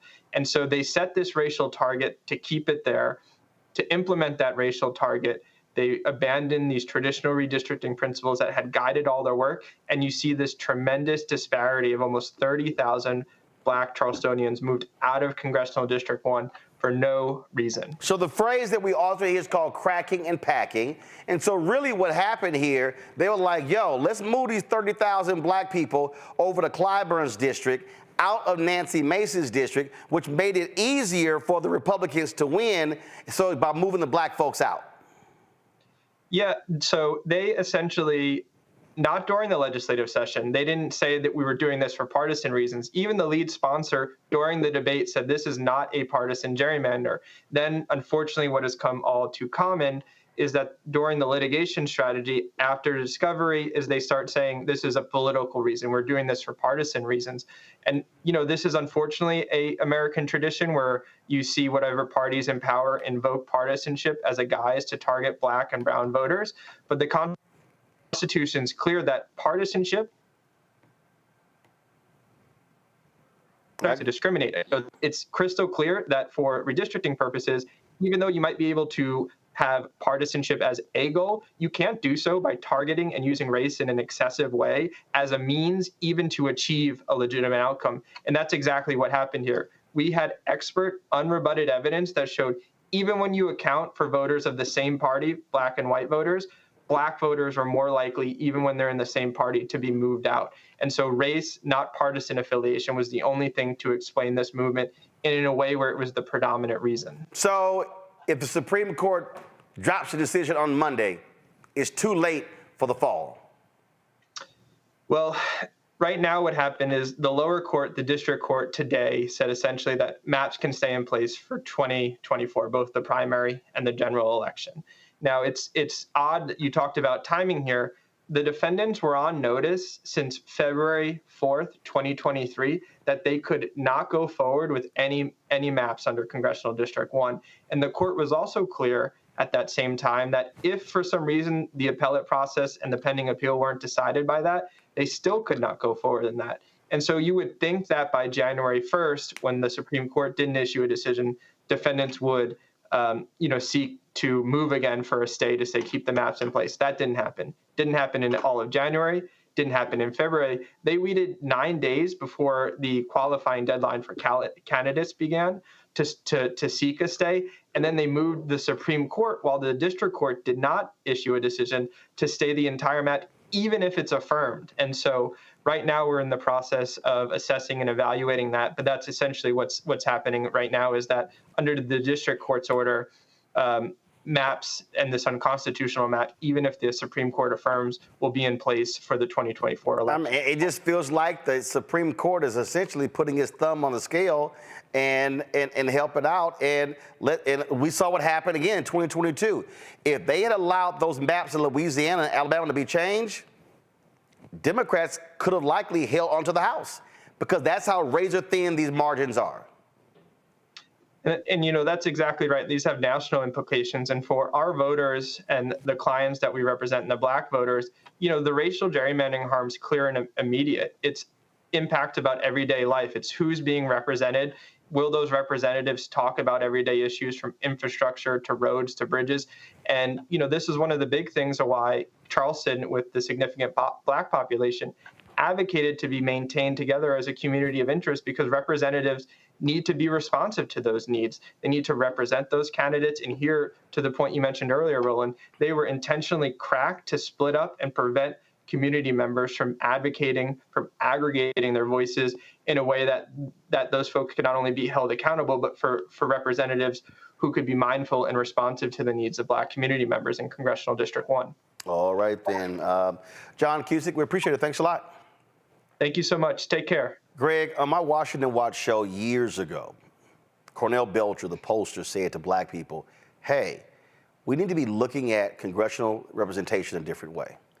He said from the 1960s through the early 2000s, it was about let's get as many Black members of Congress as possible. He said that's not actually maximizing our power. Cornell said then, and this was 10, 15 years ago, that we need to be looking at sacrificing some of our votes in these Black districts with a heavily Black population to then impact other districts. And that's what Republicans don't want. What they want to do is they want to put as many Black people together as possible. That's what happened in Alabama. They just put all the Black folks in one, and they were like, there needs to be a second district. And Alabama's like, shit. So because Alabama, there was one Black member of Congress, one Democrat. Well, now they guaranteed to have two. Louisiana, same thing. So what a lot of Black folks don't realize, depending upon our numbers, we're impacting a district. And matter of fact, in Texas, they specifically targeted Congressman Martin Frost's district, decimated his district, moved Black people out, and that actually hurt a number of white Democrats across the South. That was their strategy to target. And for Black people, I'm sorry, we vote Democrat. So when Republicans control the House, we don't have power. Absolutely. I mean, and you did right when you mentioned to John Cusick, you know, the whole concept of cracking and packing. And of course they know that. The lawyers know that. Reverend Barber says this all the time. When we vote our numbers, we win. Coalition politics are important. You know, what we're seeing here is not unusual. If you listen to the oral arguments in the Alexander case, then probably what's going to happen is that this white nationalist Supreme Court is going to say that they can't intervene because it's not a racial gerrymander, it's a political one. They're going to buy that lie. Following in the line of the cases in Wisconsin, the Whitcomb case, and other cases where they're saying, you know, this is Justice McConnell Gorsuch, who would say this is a political issue, among others. But what you're raising, though, Roland, to the more important point that you've raised, this fundamental point, is that we have to begin to think about politics differently. Ironically, more like we used to think about it before the last couple of generations of elected officials. Meaning that, and when you look at the North Carolina cases, Shaw versus Reno, look at the Ashcroft case in Georgia, the debate has always been about, do you put a bunch of Black people in one district, or do you distribute Black people in appreciable numbers across districts to have a plurality to be able to influence who gets elected? Nancy Mace, that incompetent, illiterate, white nationalist clown out of South Carolina, is in a safer district now. Now, if you put more Black people in her district, she's going to either have to change her politics or hope we don't come out to vote. And I'll end with this. even with these ridiculous numbers, these super majorities in the white nationalist South behind the cotton curtain, if everybody who is eligible to vote would register to vote, check their registration, and go in and vote, even with all the roadblocks being put in our way, there would be a different map in the South, gerrymandering notwithstanding. And that is a strategy that would come from the 1920s, 30s, and 40s. Sometimes you got to look backward to go forward. Our ancestors didn't let them stop them, and we shouldn't let these people stop us. Lauren, this is a lazy Supreme Court, and this is the right-wing Supreme Court knowing exactly what they're doing. They could have easily decided this case by the January 1st deadline. Yeah, well, the strategy so often is delay, delay, delay, delay. I mean, we see that all the time. They love to have the delay strategy. They just will keep having the conversation, keep having the meeting, talking about it, and all the while they will be controlling the game in the background. So delay is a major part of the strategy. You know, the other problem with this situation is that you do have a lot of black elected officials who do not necessarily want the districts to be distributed more evenly, because it's easier, obviously, to run in a district that is coming in at, over 50% black. So there's been arguments that I've seen in certain states where the black elected officials did not necessarily want to have two black districts, because when you have the one black district, obviously, it's really easy to run. But one of the untold stories of the Congressional Black Caucus is that there are so many districts now that are not even close to being majority black, that black lawmakers are winning in. And, it's people like Emmanuel Cleaver and Andre Carson. And, you're getting these more Latino districts in California, Maxine Waters' district, Barbara Lee's district. So a lot of these black members of Congress, on the federal level, a lot of these black members of Congress are winning districts that are not all that black. And the party doesn't really want to talk about that a whole lot. They want to nominate who they want to nominate. But you'd be surprised how many times you see it in the state level where a lot of the black state legislators do not necessarily want to create more black districts. They want to create a blacker district that is easier to win in, and so they don't have to campaign as much. Yep. So Reese? There's that. Well, I think that there is a disciplined, active strategy to disenfranchise black voters and to dilute our votes. And if you can do it by appearing to be hands-off while actually tipping the scales, then why not? I mean, the Supreme Court is an illegitimate institution, and they have tried every tactic. Sometimes it's outright gutting protections that have been there, and sometimes it's pretending to be hands-off. But they do this shit every single election cycle, whether it's the district courts or whatever courts, where they say, oh, sorry, time has run out, gotta stick with these racist-ass maps. And it just keeps repeating the cycle over and over and over again. But the reality is that we have to vote at least our capacity. And if we could do that, maybe we can't influence individual districts, but we can start to move the needle at least at the statewide level and make it more of a political penalty to do these kinds of gerrymandering activities in these states. And when we don't, then we end up with like the Jeff Landrys and the unconscionable things that he's doing now in Louisiana to further erode the citizenship of black people in that state. And so, we have these conversations about gerrymandering and maps and things of that nature, but until we even flex our might at the state level and at the federal level, they're going to keep being able to do whatever they want to do with their super majorities, the Republican courts, and the courts with too many damn Republicans that Trump McConnell put on the bench. Folks, hold tight 1 second. When we come back, HBCU Allstar game is taking place. We'll tell you all about it with our HBCU Connect segment. Next, Roland Martin Unfiltered on the Black Star Network. Fanbase is pioneering a new era of social media for the creator economy. This next generation social media app with over 600,000 users is raising $17 million, and now is your chance to invest. For details on how to invest, visit startengine.com/fanbase or scan the QR code. Another way we're giving you the freedom to be you without limits. I'm Faraji Muhammad, live from LA. And this is the culture. The culture is a two-way conversation. You and me. We talk about the stories, politics, the good, the bad, and the downright ugly. So join our community every day at 3 p.m. Eastern and let your voice be heard. Hey, we're all in this together. So let's talk about it and see what kind of trouble we can get into. It's the culture. Weekdays at 3, only on the Black Star Network. Hi, I'm Jo Marie Payton, voice of Sugar Mama on Disney's Louder and Prouder Disney Plus, and I'm with Roland Martin on Unfiltered.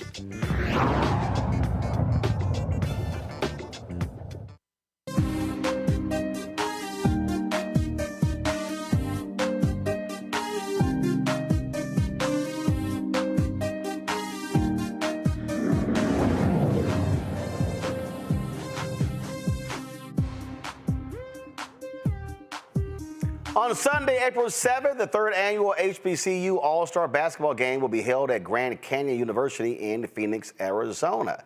The game will showcase the best HBCU basketball players from the 4 historically black athletic conferences. It's the MEAC and the SEAC, taking on players from the SWAC and the CIAA. Players from Tennessee State, Hampton, North Carolina A&T universities will also participate. Travis Williams, the CEO and founder of HBO Allstars. He joins us right now. Travis, glad to have you here. I often wear HBCU gear in the show, so I'm rocking North Carolina A&T today.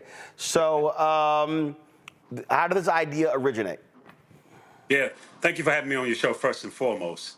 This is truly amazing. This is a God-driven vision that was placed in my spirit in October 2019 after 17 successful years in coaching. And so, you know, when God speaks, you have to listen. And so this is just a great opportunity where we got an opportunity to focus on ear and oar, exposure, access, recognition, opportunity, resource, and results for our proud and prestigious HBCUs and tradition-rich HBCUs. And so it's just an opportunity to do something that hasn't been done, especially during Final Four weekend and college basketball biggest weekend. And so you're bringing them all together. How many players in total? So it's a total of 24 players representing of Team Rick Mahorn, the MEAC and SIAC and Independent All-Stars versus Team Ben Wallace, the SWAC and CIAA All-Stars. And so this is an amazing moment representing our 4 premier conferences. And so this is an opportunity during Final Four weekend to celebrate the best in black college basketball. What about the Gulf Coast Athletic Conference? Well, you know, eventually we're going to get there, you know, but I think more importantly, you know, we got to make sure for our NCAA Division I and Division II, but eventually we're going to get there where we're representing all leagues. Because last year, I'm trying to think, one of their schools was like 27-0, undefeated. Yeah. And like I said, hopefully we get there. You know, it's about getting this, as you know, Roland, about getting this right before we venture out and everything else. And so, and even taking one step further, we're looking at adding our women. You can't forget about the women. That's a different dynamic. And so we're excited about yeah, you had a Jackson State, a phenomenal squad, went undefeated this year in the SWAC. And so, yeah, pretty good. Who are your sponsors? Well, we have some of our most amazing sponsors. We have Aflac, AT&T, Nike, and a host of local sponsors here that is important for us to not only give back to our community when we get here, it's especially important to support our local black and brown businesses here. And so prior to the game, we're partnered with Archwood here, where we're going to have a lot of our black and brown vendors as a part of our pregame and game day activations and activities. So we're excited about that. And so United Airlines, our official airline.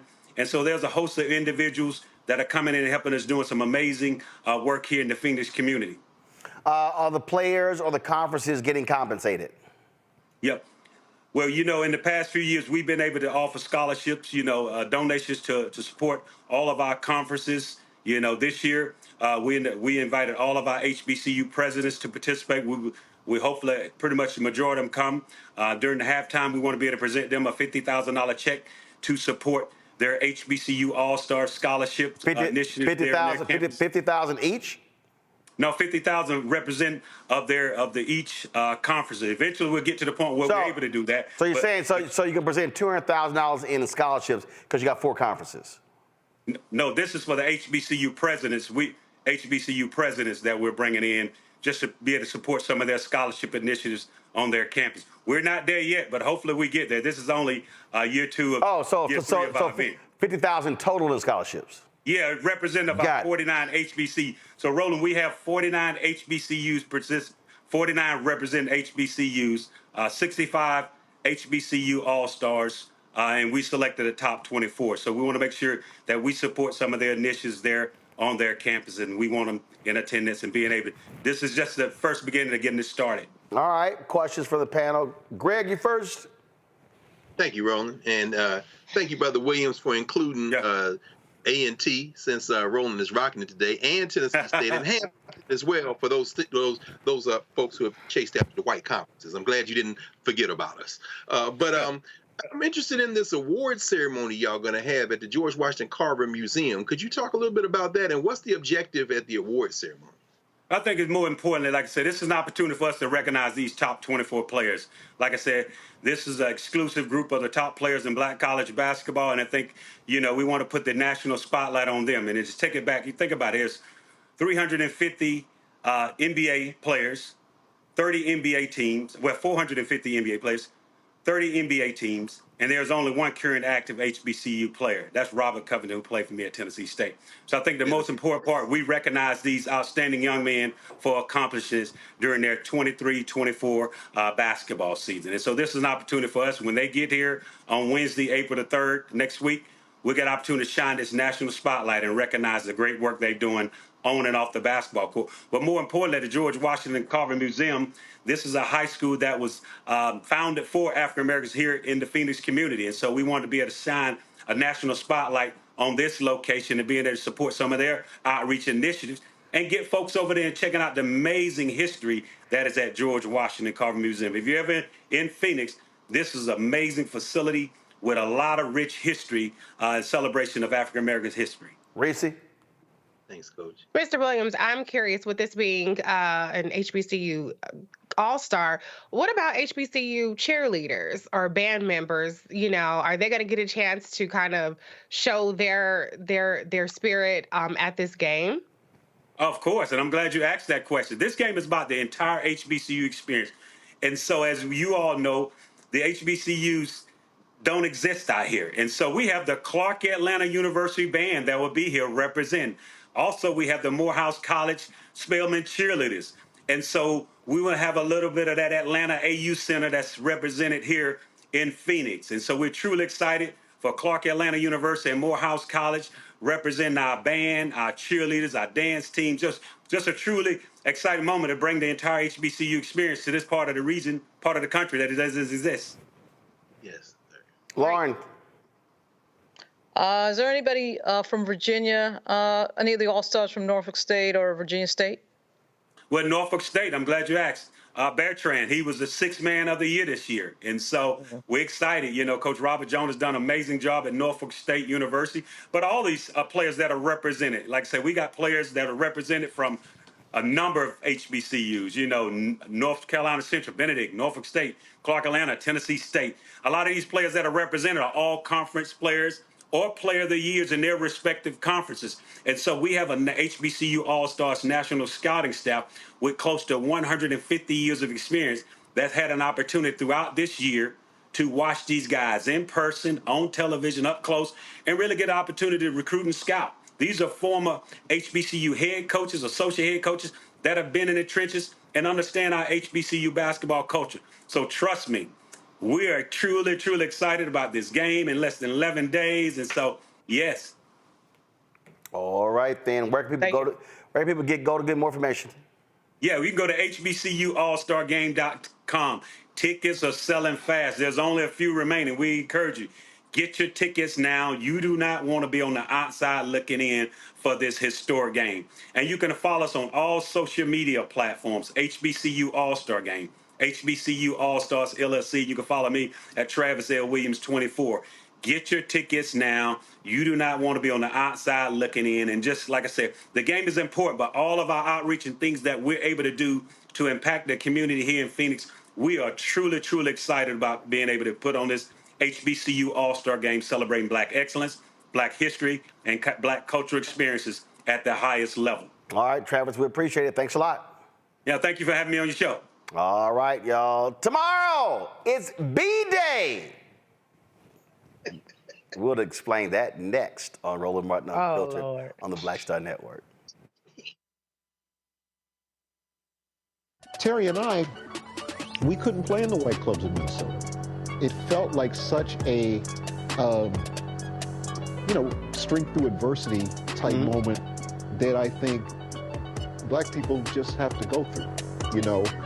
We have to figure it out. Right. We make lemons out of lemonade. But there's a reason we rented a ballroom, did our own show, promoted it, got like 1,500 people to come out. Clubs were sitting empty. They were like, "Where's everybody at?" And they said, "They're down watching the band you wouldn't hire." So it taught us not only that we had the talent of musicians, but we also had to have the talent of entrepreneurship. It wasn't like a seat at the table. It's like, no, let's build the table. That's right. We got to build the table. And, that's right. And that was the thing. And of course, after that, we got all kinds of offers. Of course. Right, to come play in the clubs. But we didn't do it. We said, no, we're good. No, we're good. We're good. And that's what put us on a path of national. And of course, when Prince made it, then it was like, okay, we see it can be done.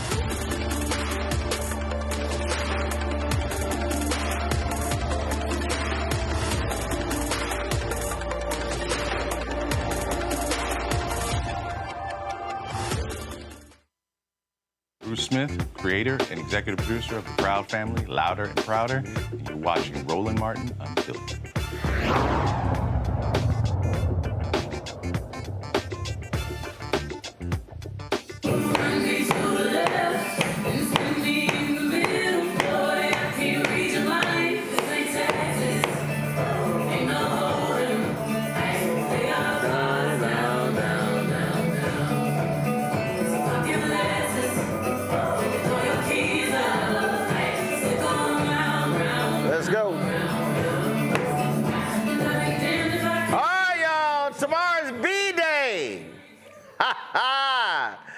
This drops tomorrow, actually at midnight. Folks are already, I've been seeing tweets. Somebody just tweeted, is it midnight yet? Of course, Beyonce, her Cowboy Carter album, they dropped the information on, a couple days ago. It's a 26-track album. A 26-track album that features a number of country stars, also some up-and-coming stars as well, pays tribute to a country pioneer.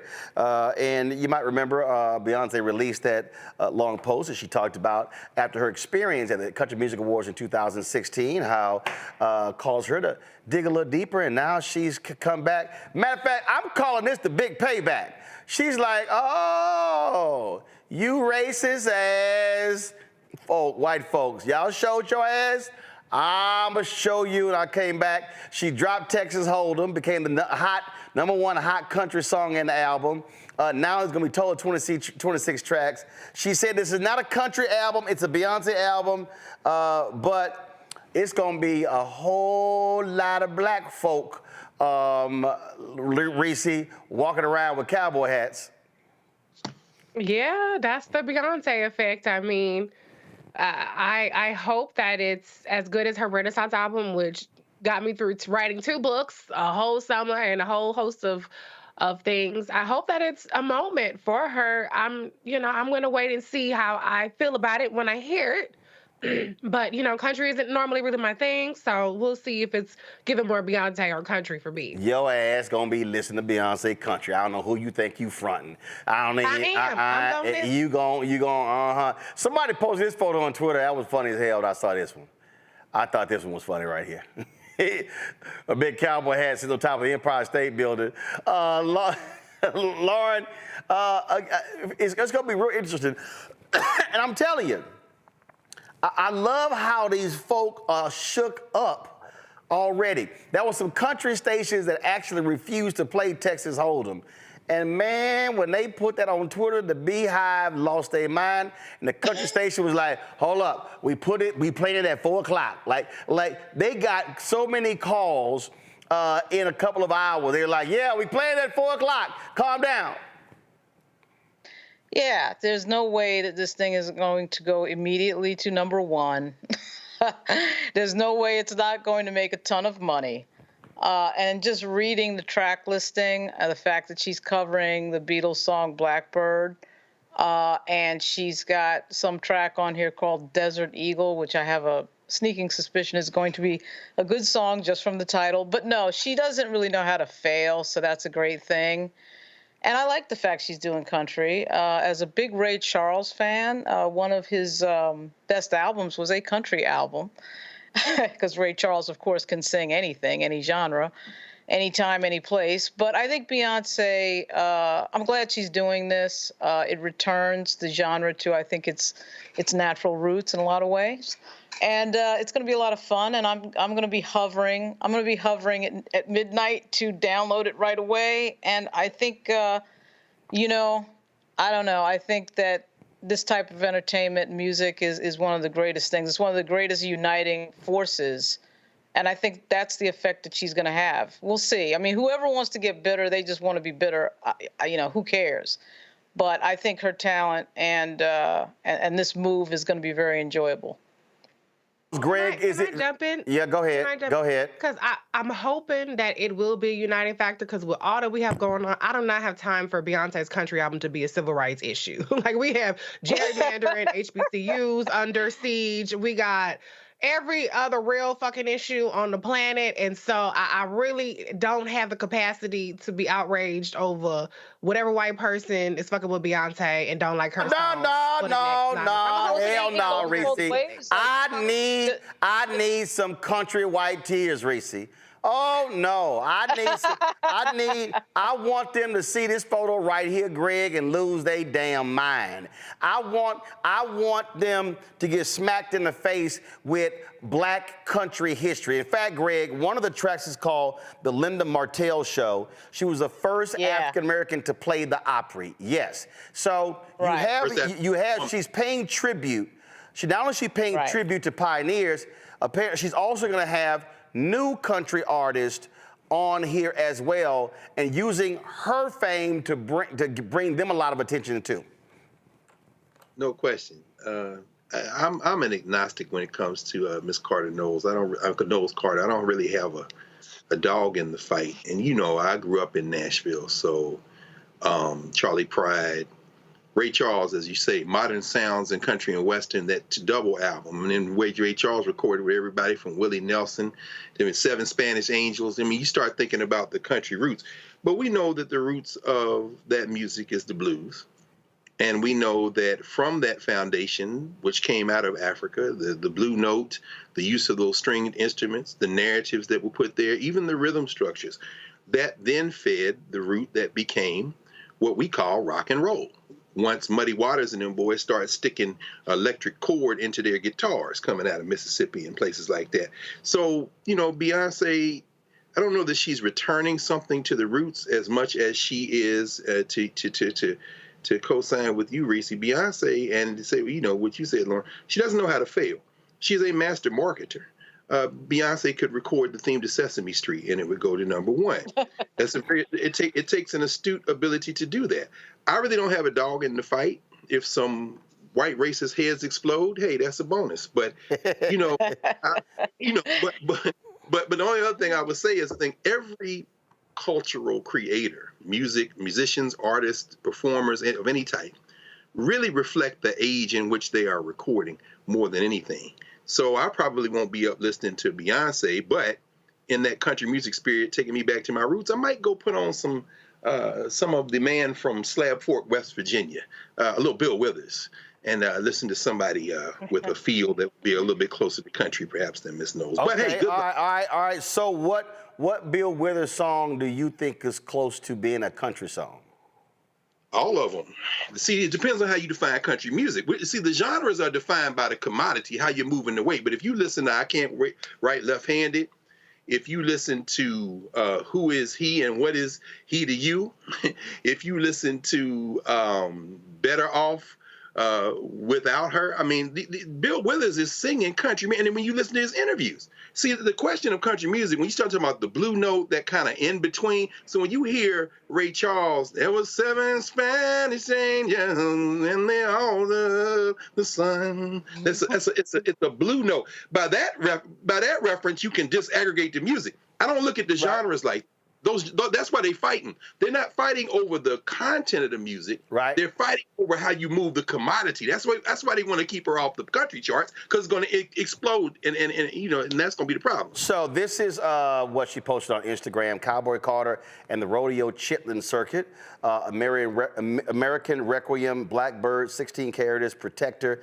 My Rose, Smoke Hour, Willie Nelson, Texas Hold'em, Bodyguard, Dolly Parton's Jolene, Alligator Tears, Smoke Hour, Just for Fun, Levi's Jeans, Flamingo, The Linda Martell Show, Ya, Oh Louisiana, Desert Eagle, River Dance, Sweet Honey Buckland, Two Hands to Heaven. At the bottom. Wait a minute. Huh? Wait a minute. What is going on? You know what? Now, see, okay, that's a good example right there. You take Jolene, Dolly Parton, right? You know, I'm wondering if she doesn't already have a deal with these cats. Dolly, because Dolly said something a couple of weeks ago. Dolly said, oh, I can't. I look forward to the album. So we don't know. So what they held back, we don't know if Dolly Parton is on the album as a duet. We don't know if Willie Nelson is on the album as a duet. Right. And let me remind people, when our frat brother Lionel Richie, when he announced Tuskegee, which is a cover of all of his hits, every major country artist in the country wanted on that album. And when he dropped it, that album went to #1. Say Alone could be in the country genre. This is what I'm talking about. Well, first of all, Deep River Woman, Hello. Nope. And so all of those songs. Lady, yeah. Exactly. And this is the shrewdness. Now, Dolly ain't got to be on the part, because guess what? Beyonce could do much worse than modeling herself after Dolly Parton, because guess what? Dolly Parton ain't got to open her mouth again. You know how much money she made off of between Whitney Houston, I Will Always Love You, and redoing Jolene? But here's the question. And see, this is a question of taste, I think, as well. For me, Beyonce, you know, it's going to be interesting. I will listen to that, because I want to hear how she interprets Jolene. Jolene is not a song. Well, it's like when... What do you say? Well, but here's the deal, though, because I want people to study this cover. I just saw something I was kind of like interesting. All right, so come on, go to my iPad. Look at these photos right here. Okay, you see the photo right now? Y'all see? She says Rodeo Chitlin Circuit. Okay, you see the photo of her right here. Let me go over here. You see that photo of her right here. You see the photo there. You see that one there. But watch this one. This is a photo of Beyonce with an accordion. Mm-hmm. Now, for everybody watching, y'all might say, okay, I don't understand the accordion thing. Well, you see right here what she says, Oh, Louisiana? Oh, no question. Now remember, she said, Daddy from Alabama, Mama from Louisiana. For a lot of black folks, don't understand country Louisiana, don't understand accordion, don't understand Zydeco. So for all the people listening, understand, when you listen to Trombone Shorty, yes, sir. You listen to Trombone Shorty, that's second line New Orleans. Yes, sir. That's second line New Orleans. I need to help some of y'all who don't understand what the hell I'm talking about, okay? My grandparents, maternal grandparents, they migrated from Opelousas, Louisiana to Houston. I grew up Catholic church. Nearly every black Catholic church had Zydeco's. Zydeco music is actually from the country in Louisiana. And so when you see this accordion, when you see this with Beyonce, what you see is that is an ode to country black people. So when you talk about the music, matter of fact, I'm gonna play this. YouTube might ban us. So guys, put the panel back up. So here's the deal. So again, I have a country list. So there was this sister. Her name was Maya B Music. She did this here. Turn the audio up. This is called Country Party. This is for all the country people. This is your your girl Maya B Music. And we finna party down in the country, baby. Now, I need everybody to listen. This is a combination of Southern soul, R&B, blues, but it's called country music. I'm just trying to tell folks. Hold up. Now, listen to this here. Then you've got my man, King George. King George has been killing it. King George is from South Carolina. Okay, if you listen again, you listen to his music. Southern soul, blues, country, all fused together. So you listen to him and you like, is he blues? Is it country?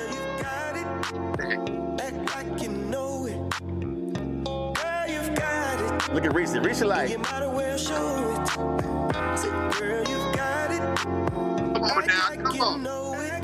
Now, all right, so that's so. When I mentioned Zydeco, all right, so let me hit y'all with this here.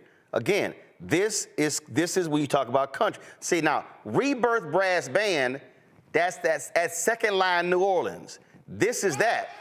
2, 1, 2, 3, go! All right, that's New Orleans. Okay. Clifton Chenier, this is Zydeco Country.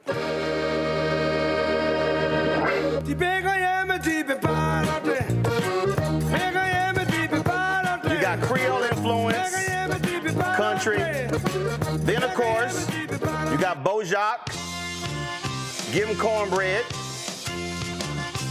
So again, you're talking about, and I'm gonna play this last one. This is Buckwheat Zydeco. We talk about the accordion, that's what he played.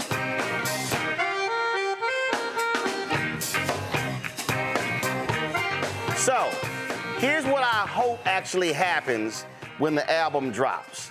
What I really hope happens, Greg, is that it's gonna force writers to have to confront the Black experience and the history of our people when it comes to all these genres, and it's gonna force some other folk to have to recognize, whether it's Linda Martell, whether it's others, the role that we played. And so that's what I hope stories done, other things happen.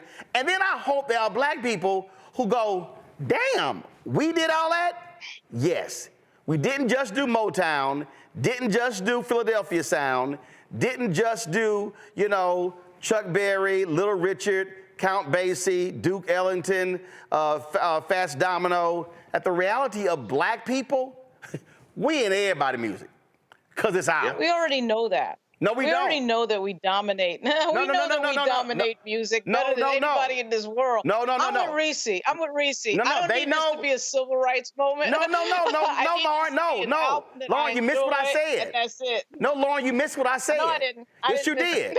No, you said they. You said they. A lot of us don't know our history. A whole lot of us. We know we dominate in music. No, Lauren, no. A lot of us dominate don't. No. We think we dominate R&B and hip hop. A lot of us do not know our own history. And I've seen. You think those regions too? I mean, like. Oh no. Oh, when you talk about regions, when you go around this country, if you talk about, you take go-go. They know go-go on the East Coast. They know go-go if you're talking about southeastern Atlanta, because cats who came from the D.C. area to go to school there. But the reality is, you go deeper, they don't know go-go. You take New Orleans bounce, that's going to go west to Houston. It's going to go east to Mississippi to Florida, not necessarily other places. So when Big Freedia came out, they were like, in fact, when Beyonce put Big Freedia on her album, they were like, what the hell is bounce? So, and hell, all these Black folks talk about the Atlanta sound. Ain't no Atlanta sound without Luke in Miami. They told See, though, Doc, I'm telling you. So when you talk about screw tapes in Houston, you talk about that sound. Then when you talk about Louisiana second line Zydeco, then you talk about New Orleans bounce, then you talk about that Miami sound, then you go the Atlanta sound, then you go, all of that is us. Hell, house music Chicago, they knew other parts, but depending on where you're from, I'm saying what I am hopeful is that out of the people playing the music, doing the stories, I am hopeful that our people also have a better understanding of how we have created so many unique sounds that hit everybody, especially in country, and not just Charlie Pride and Darius Rucker. No question. I mean, it's funny though, cultures aren't static. I mean, as you were talking and you talk about Houston, you know what it made me think about? Slim Thug, Paul Wall, Big Pokey, still tipping on fofos with that violin kind of in the back. You talking about James Prince, like you say, DJ Clue, and you think about it, you say that you see that black music. It isn't country, it isn't R&B, it isn't soul. You could make an argument for what becomes of the lonely hearted when he starts. In other words, the genres explode when you start talking about black people because, as Lauren said, the popularity of our music is grounded in how we approach sound. Right. It's not on the platonic scale. And so when you hear that hip hop coming out of Houston, that third coast hip hop, you can absolutely say, you can hear the country. And them Negroes is talking like, I'm like, these some country Negroes.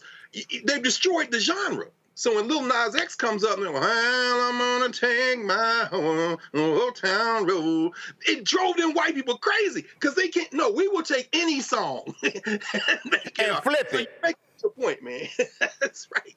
Right, and so that's my point. And I'm telling you, Lauren, I'm guaranteeing you what's gonna happen. I put $1,000 on it right now. When this album drops, you are going to see all kind of different stories done on, this is genre bending, this is this. You're gonna see stories on historical country music artists. You're gonna see, you mentioned Ray Charles, do not be shocked if Ray Charles, the people who run Ray Charles music, watch his shit get reissued. Listen, if y'all, hold up. I'm gonna mess y'all up. My man Kirk Whalum, my favorite artist, Kirk Whalum did an album called In This Life. It was ode to his gospel bluegrass roots of Tennessee. It was his favorite album. It was his worst selling album because his fan base heard this.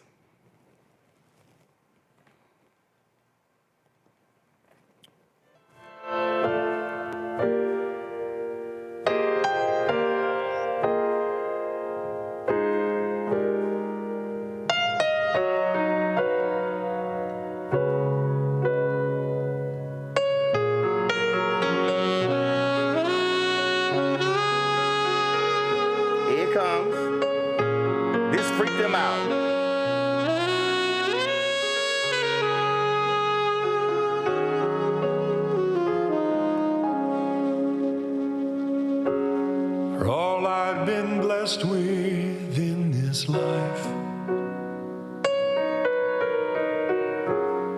there was an emptiness in me.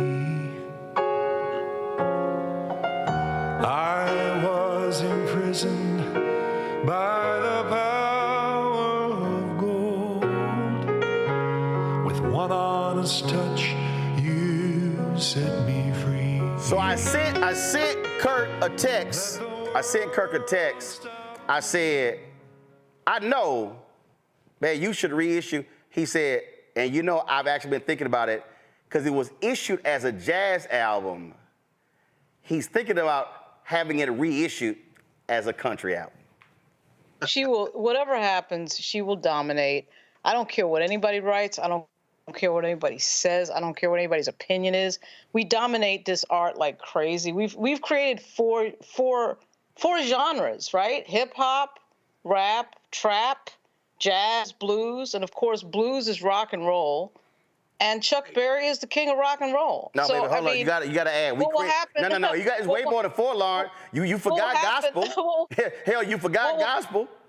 I mean, what will happen is those things are all a derivative of what we create, and this will be another example of us dominating another genre. That's what's about to happen. Right, And what I agree with you. What I'm saying is, what I hope happens is not just about Beyonce album Cowboy Carter. What I hope happens is folks begin to have an understanding that our impact on, take the other genres out, just on country music, that is elevated to the point people go, damn, I didn't know that. I didn't know that. Because it's funny, Reese, when I'm on Instagram Live, people are like, man, I can't believe you playing country music. I'm like, y'all don't even realize. That's black folk. Yeah. Well, I think certainly there's going to be 1,000,001 think pieces deconstructing the album, just like there was about the cover and the flag and all that kind of stuff. And so I'm interested in the educational aspect of it because I'll be honest, it's not a genre that I've researched at all. So I will be looking to see those nuggets and that creative genius that she has displayed on prior albums. And so listen, I will say, as much as I don't want this to be a civil rights issue of let's go, be up in arms about something, there is a little part of me that's like, the way that they done Columbus woke and a lot of our other shit, twerking and every other thing that they done Columbus and messed up, if we could have one, if we could score a little point on the board that's going to trigger them a little bit, I'm all for that. Last point here, Greg. That whole conversation about her on the horse and the flag, it was a whole bunch of black folks who got chin checked real quick from other black folks from the South who said, don't y'all come here talking shit about black Southern culture in rodeos. It was real interesting in watching. It reminded me of when you had some Negroes who were going, didn't nobody ask for Juneteenth? And some of us were like, hey, back your ass up, dogging Juneteenth. Again, because depending upon where you from, you live that. It's personal. Of course. And that's the side that we haven't talked about. And that's the only side that matters for white supremacists. This is why Donald Trump is selling Bibles with Lee Greenwood. And that is the political nature of this. I mean, as I said, having grown up in Nashville, the fight isn't necessarily over the music, because you have all those studio musicians in places like Muscle Shoals, Alabama, where but what I'm saying is, white boys played on Aretha's hits. No question. Yeah, that whole factory. But the problem we have isn't the music. It's the politics. See, when Leonard Skinner, Rodney Van Zant to the day he died, he said, we're not with the Confederates. Yeah, but you got a big-ass Confederate battle flag on your stage. So when you start talking about Skinner, you start talking about, these are bands that we all grew up listening to. We in high school, somebody said, Free Bird. And then you realize the racists embrace that music. Beyonce can never climb that mountain. None of us can. It isn't the music. Right. It's the politics. So you're right, Reese. Whether we want it to be about civil rights or not, this is a political issue because this is their music. This is the music we play when we lynch y'all. This is the music we play when we go to Trump rally. This is the music we play. This is, what's his name, talking about brown sugar, Rolling Stone. And the politics of the music becomes the difficult thing. And I know there's a lot of black people who won't admit that they grew up on and loved them Southern white bands that those white supremacists love too, because if they do, it becomes a political issue. And that's when it's going to be very interesting to see how this plays out. You're absolutely right, because to this day, when that Leonard Skinner song come on, I'm like, yeah, I can't get past the flag. All right, y'all, that's it. Reese, Lauren, Greg, I appreciate it. Thanks a lot. Folks, support us in what we do by joining our Bring the Funk fan club. Send your check and money order to P.O. Box 57196, Washington, D.C., 20037-0196. Cash App, $ RM Unfiltered. PayPal, R Martin Unfiltered. Venmo is RM Unfiltered. Zelle, Roland at RolandSMartin.com, Roland at RolandMartinUnfiltered.com. And of course, you can also download the Black Star Network app, Apple phone, Android phone, Apple TV, Android TV, Roku, Amazon Fire TV, Xbox One, Samsung Smart TV. You can check us out, our 24-hour, 7-day-a-week streaming channel on Amazon Fire. Go to Amazon News. Excuse me, Amazon News. You go to Amazon Fire. Check us out. You tell Alexa play news from the Black Star Network. You can also, of course, watch us on Plex TV, Amazon Freevee, Amazon Prime Video. And be sure to get a copy of my book, White Fear, How the Browning of America It's Making White Folks Lose Their Minds, available at bookstores nationwide. Get the audio version on Audible. Folks, that's it. I'll see y'all tomorrow right here on Roland Martin Unfiltered on the Black Star Network. And yes, I get all my cowboy hats in Texas, where I'm from. Holla! Black Star Network is here. Oh, no punches! I'm real revolutionary right now. Thank you for being the voice of Black America. All momentum we have now, we have to keep this going. The video looks phenomenal. See, there's a difference between Black Star Network and black-owned media and something like CNN. You can't be black-owned media and be scared. It's time to be smart. Bring your eyeballs home. You dig?